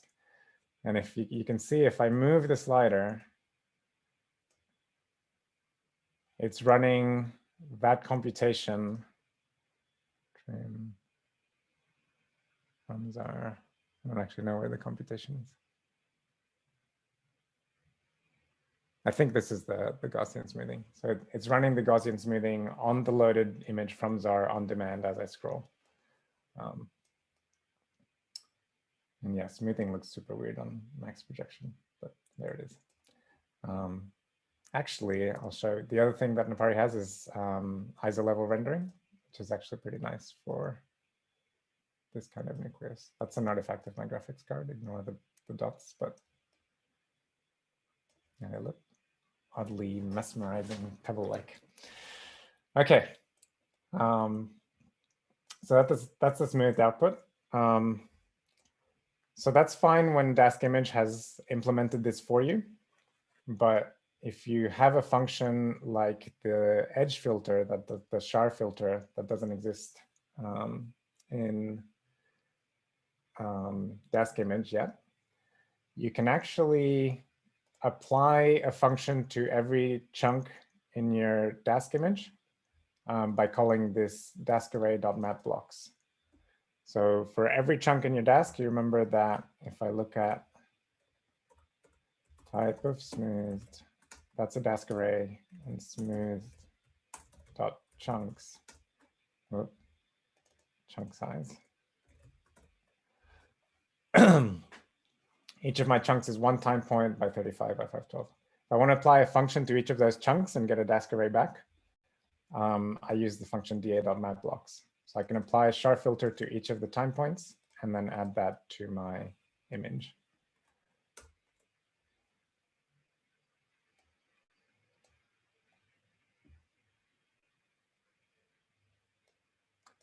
So now remember that it's doing the full pipeline now of loading the Zarr array, running Gaussian smoothing, and then doing the edge detection. Now, because the sigma is like super terrible here, in terms of, let me just change the rendering to attenuated MIP.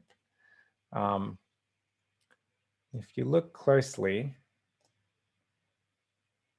let's reduce this. So you can see there's one blob here. But if you look at the edges, they're actually a blob above and a blob below that. So this is actually, the 3D edge finder worked, but because the resolution is so skewed in the Z axis, you get this really poor result. But we're not going to worry about optimizing this for now. But now every time, so let's just change this to, I'll say attenuated MIP. And then I'm going to add the blending to additive, and I'm going to make the edges yellow. Yeah, it's kind of trippy, but it's there. You can see this blob has edges above and below it. Ideally, you'd see some edges around them, and you do. So if you look over it, you see that the edges are wider than the object. Okay. So we've got edges. So now we have our final Dask challenge, which I will put people in breakout rooms for, and then probably give you around 12 minutes until 10 past. Not even, I'll gauge, I'll come in and check in on you guys. Let me just reassign, recreate breakout rooms. Okay. And so, yeah, we'll take about 15 minutes, 10 to 15 minutes to try to do this. And yeah, hopefully you can see that you can put together Dask operations and work with images. As long as an individual chunk is manageable, then Dask makes it very easy to work with really large chunks. And napari plus Dask lets you basically interactively look at your data as you're processing it, even if your data is much bigger than the actual RAM available. Okay, so I'll see you guys soon. We've lost some people. So what's your flow, given that debugging is quite a bit harder in Dask? How do you, if you were like developing such a pipeline now, how would you go about this? Yeah, it's interesting. I mean, I think if you're familiar enough with the debugging, with the errors, with the libraries that you're using, then it's not actually like, you can start to recognize some of the issues, some of the raised errors, and you do it. Yeah, I think mostly I do start by developing only on something that fits in RAM. Yeah. And then once I've got something semi-solid, I port it to Dask. Yeah. And then once you're in Dask, you're just doing parameter tweaking and stuff. Mm-hmm. Yeah. Okay, cool. Okay, welcome back, everyone. Yes, I think we're all back. Good.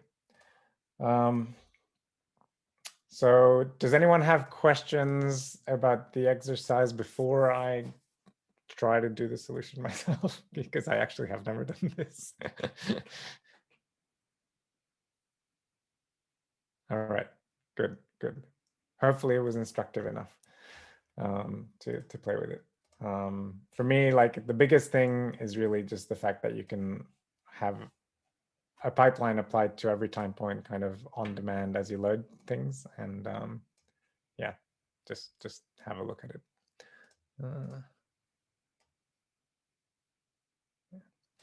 Okay, so what have I done? One of the gotchas, which I ran into immediately, is that whenever you do map, you're getting a Dask array getting passed to that function, and thresholdly in particular was unhappy with the Dask array. It wanted a NumPy array, so I had to write my own little wrapper that takes the input, converts it to a NumPy array, and then runs thresholdly on it. Juan, are you sharing your screen now, or? Oh, I am. I thought I was sharing my screen, Okay, but good. I wasn't. I thought you might have thought so. Yeah, you were. You heard it in my voice. Yeah. Okay. So yeah. So here's my wrapper. Take the Dask array, pass NumPy, pass it to NumPy, then get thresholdly. And without that, it just wasn't working. I tried to do map filters. So now I have my list of thresholds. So that's just a list. Sorry, line of thresholds. So that's the same as the number of time points. Now you might know that you can do broadcasting in NumPy, which is a way to sort of do arithmetic on arrays of different shape and have it apply to. So the easiest one is like 5 plus some array applies 5 to every element of that array. But something like a row plus image 2D will add that row to every row of the image, basically. If row is a 1D array. So that's called broadcasting. I've linked up here to the broadcasting rules and how it works. But the gist is that I can do thresholds for broadcast. Is np.asArray thresholds. So what NumPy will do is it will prepend ones to the array until it matches. But in this case, the thresholds correspond to the time points. So we want to put ones later in the later parts of the shape. So if I do np.asArray.reshape -1, 1, 1, 1, I will show you what that shows. So thresholds.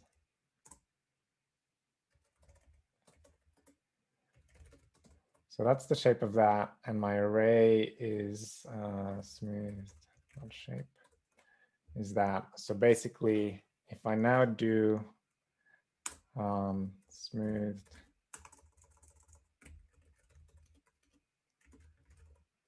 greater than thresholds for bcast, so this will now match these time points together, and for every volume it will do greater than that threshold. And the cool thing is these are not NumPy arrays, these are Dask arrays, but if I'm not mistaken, that will just work. And now I can just do viewer.add image, image thresholded.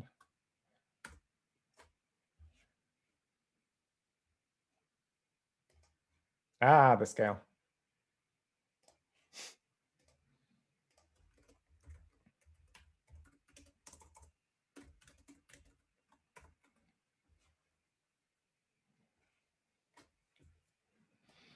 Okay, so that's the thresholded image. Now this is very interesting, and I did not realize that ISO rendering always goes in front in napari, even though this thresholded layer is on top. So let's change this rendering. Oh, not this one to attenuated MIP.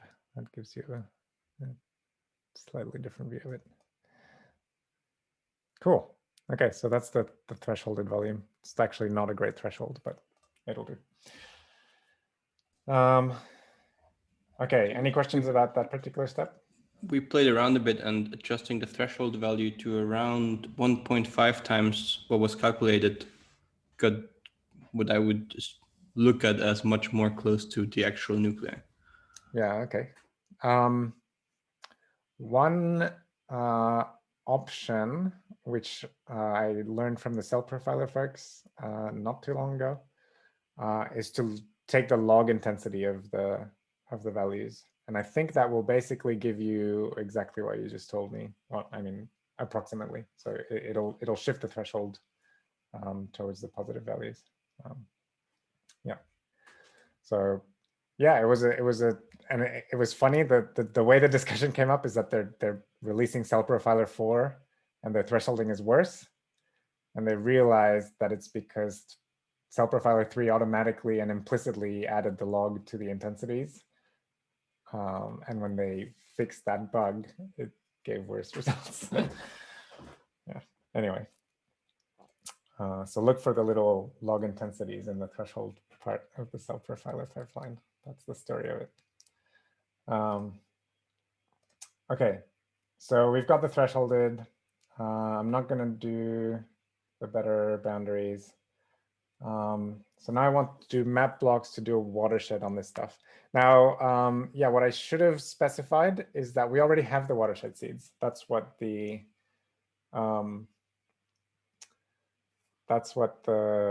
track images are. So we can use those as the seeds for a watershed. So I'm going to do that. I'm going to do segmented. I'm actually, because the seeds are like smack in the middle. No, I do have an edges, so I can do that. The one thing that I don't have. Oh, that's right. So the fact that the seeds are actually are the wrong size, right? So if I look at the tracks image, tracklet images, they're only 195 time points. So I'm going to have to only apply this thing to that many. So def watershed. Now, again, I want to make sure that I give numpy arrays to everything. Actually, I think map blocks will just work. Let me just try that. So segmented equal to from scikit-image.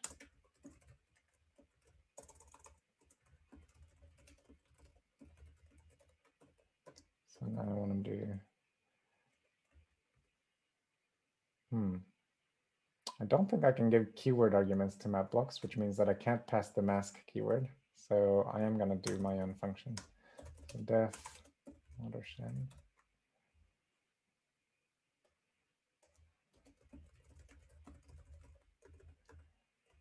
And I want the edges, markers, mask. And I'm going to say return segmentation of np.asArray of edges. No, segmentation.watershed.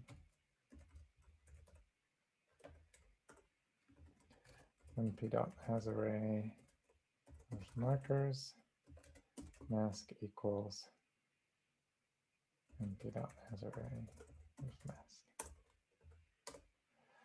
Okay, and now I'm going to do da.mapBlocks.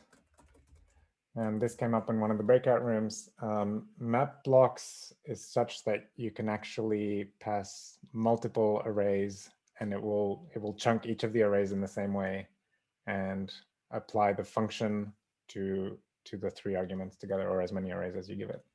So I'm going to map watershed over my edges, which I already have, but remember that I only want up to 195, I think. Let's double check again. Tracklet image 195, yeah. So edges up to 195. Tracklet images up to 195, although it should be all of them. And thresholded up to 195. Cool. So now that I haven't done anything, obviously, because it's Dask, and all I'm doing is asking for this thing that represents some computation. I'm going to add it to napari. So viewer add labels segmented scale equals 10, 1, 1. Everyone's fingers crossed.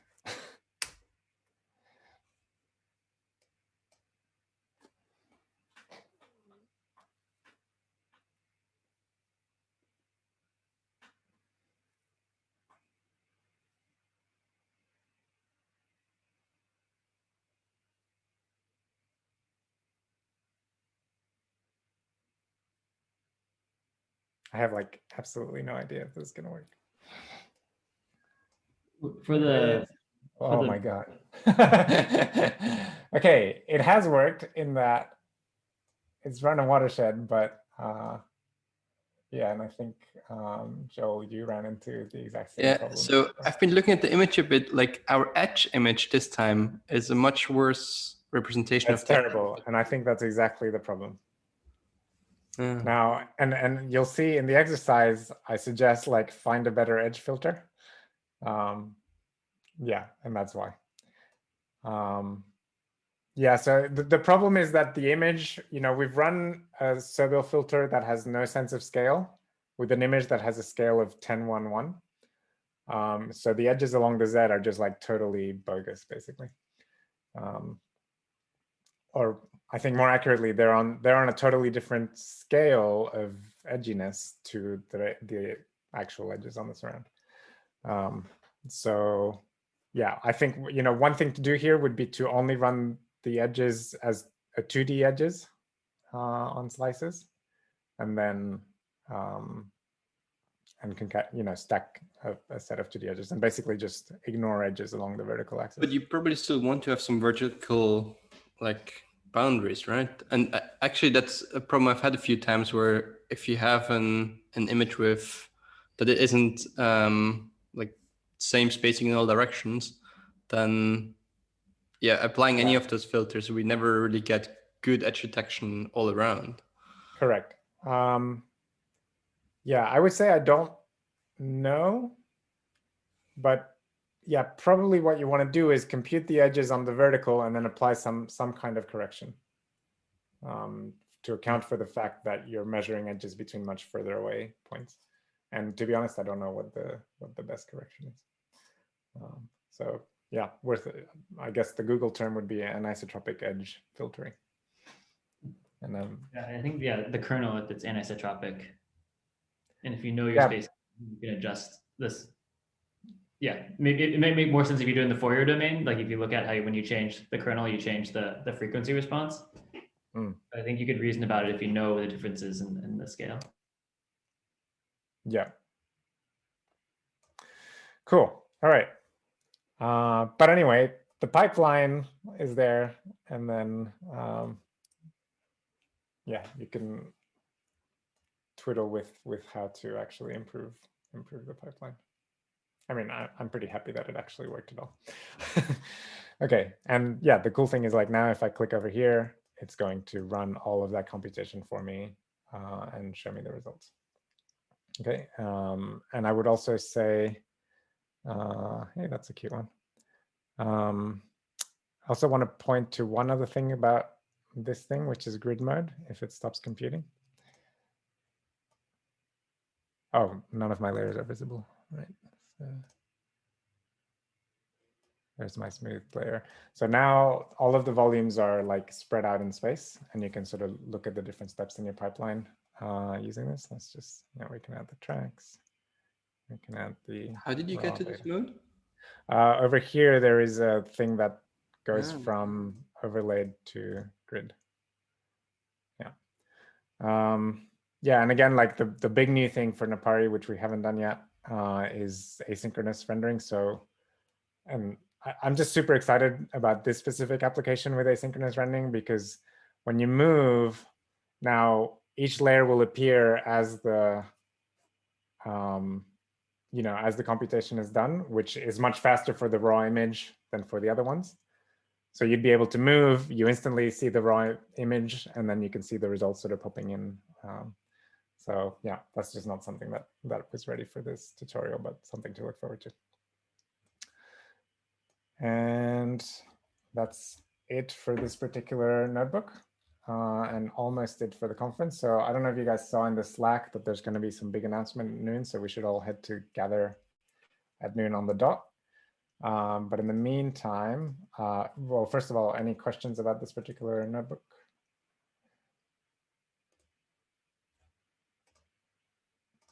No, okay. So there's a last one, which is the discussion session, and we don't have to do any work at all. And we don't have to talk about any of these topics, but If you have any questions that you thought would be answered in this tutorial but weren't, or if you want to know more about how to get involved, or if you're just sick of it and we can just call it a day. So I have one question, maybe breaking the ice for this Q&A a bit. So in the way I'm currently doing all this image processing is we have Jupyter notebooks hosted on a server, but I still really interactively kind of want to view it in Napari. And what I currently do is dump stuff into pickles and have a local notebook, load the pickles and display them. Is there a better way to go about this than this always saving intermediates and loading them again? Because we currently, or doesn't seem to work out if we just have it hosted on a cluster to run the viewer from there and display the viewer. No, you can't run the viewer from the cluster, absolutely, because it's like a native application. What you can do is you can make a Dask array that's backed by remote data. Yeah. Yeah, so the same way that I'm doing from Zarr, and actually from Zarr works with like HTTP requests. I'm still sharing. Let me just make a new terminal. Profiles. Okay, so I can do Napari. So this is like an array that's hosted in like the local research cloud. And because it's remote, it'll take a while to load, but yeah, you can just load remote data with Napari, and especially you can do that if it's hosted if it's stored in Zarr. So if you have some way to access the data set on your cluster, now this is remote data, so this is multi-scale. So every time I zoom, it's going to load a new image, and you'll see that jitter because of the fact that it's remote, but it's sort of okay. Mm-hmm. So there's like a 15 gigabyte volume of data. It's actually totally reasonable to use, even though it's remote, which is pretty cool. Yeah, so that would, my advice would be to work generally with Zarrs on disk, and then to somehow serve up those Zarrs from your cluster. And I know it's tricky with clusters. You've got to somehow do like an SSH tunnel or whatever. Yeah, sure. Yeah, but you can do it, and it works. Okay. Yeah, and Zarr is like a generic array format, which means that you can store any NumPy array in that, and that's all you need. Yeah. Thanks. Yeah, no worries. Anything else?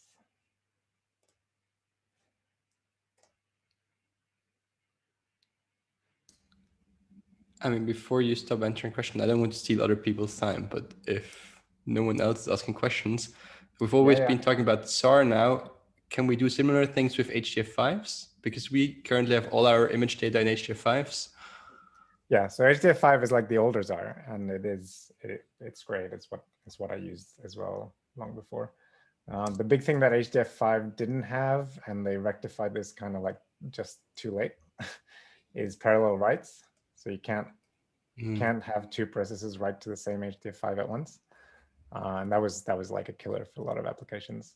So Zarr and N5 are two formats that were developed, and they're converging, where each chunk is a separate file on disk, and so, but actually they've abstracted away the store, so you could come up with other schemes. But that means that you can now read and write, as long as you're not writing to the exact same chunk. You can parallel write to it. But I would say that the transition from H5 to Zarr is like almost trivial, and you should do it. Okay, thanks. Yeah, but for in the same way that this worked, that will also work as long as you can serve up your HDF5 chunk somehow. Yeah. Cool, thanks. One more thing that I wanted to mention, Kevin, you might. There's some questions in the chat as well. Oh, is that? Sorry, I don't have the chat open. Can you start reading one while I open my chat? One was from Atrulo. Which packages or libraries does Napari use for 3D visualization? Okay, yeah, great. Yeah, so the 3D viz, actually everything on the canvas, on the Napari canvas, is a VizPy canvas. So that's the library underlying Napari. And then VizPy itself is built on PyOpenGL, and so OpenGL as a tool. Yeah, VizPy is also open source. Lots of issues and places to contribute there. I don't know if any of you are like OpenGL people, but OpenGL people are rare, and we can use their help. One other thing. So yeah, Kevin, I was mentioning, do you remember Nick talked about a CZI survey? Yeah, okay, I've got it. So if you all don't mind, so I'm sure I2K will do its own little post-conference survey, but Lucy Orbas, who's this user experience developer at CZI, was also interested in seeing how this workshop went, so she's developed a little survey. So if you guys could fill it in when this is done, I'm going to post it on the Slack. Is everyone on Slack? Is anyone not on Slack? Yeah, okay, I think people are in Slack. Good. I'm not on the actual group for this course on Slack. I'm like on the general one, but I can find the channel for this specific course. Yeah, it's called Bioimage Analysis. Yeah, I'll post it. Well, look, I'm going to put it on the Zoom chat as well. Thanks. And then I'll put it on the Slack as well. Yeah, so again, we appreciate it. Yeah, and otherwise, thanks for coming, and I'll see all of you around the conference. Oh, Thank you. Thanks. sorry. Thanks a lot for hosting this. One final thing, if you go to the Slack as well, Nick mentions a bunch of resources there about like the website, the repository location where you can submit bugs. We also have a Zulip chat, which is like an open source Slack thing. So you guys are all welcome to yeah, pop in and chat with the developers, ask questions, everything you want. Yeah. I just posted our super succinct Slack channel name to the chat. Oh my God. I understand why it would be difficult to find. Just search for Napari and you'll find it. Ah, there you go. Nice. All right. Thanks, everyone. Thanks. Thank you. Thank you. Bye. Bye. Thank you.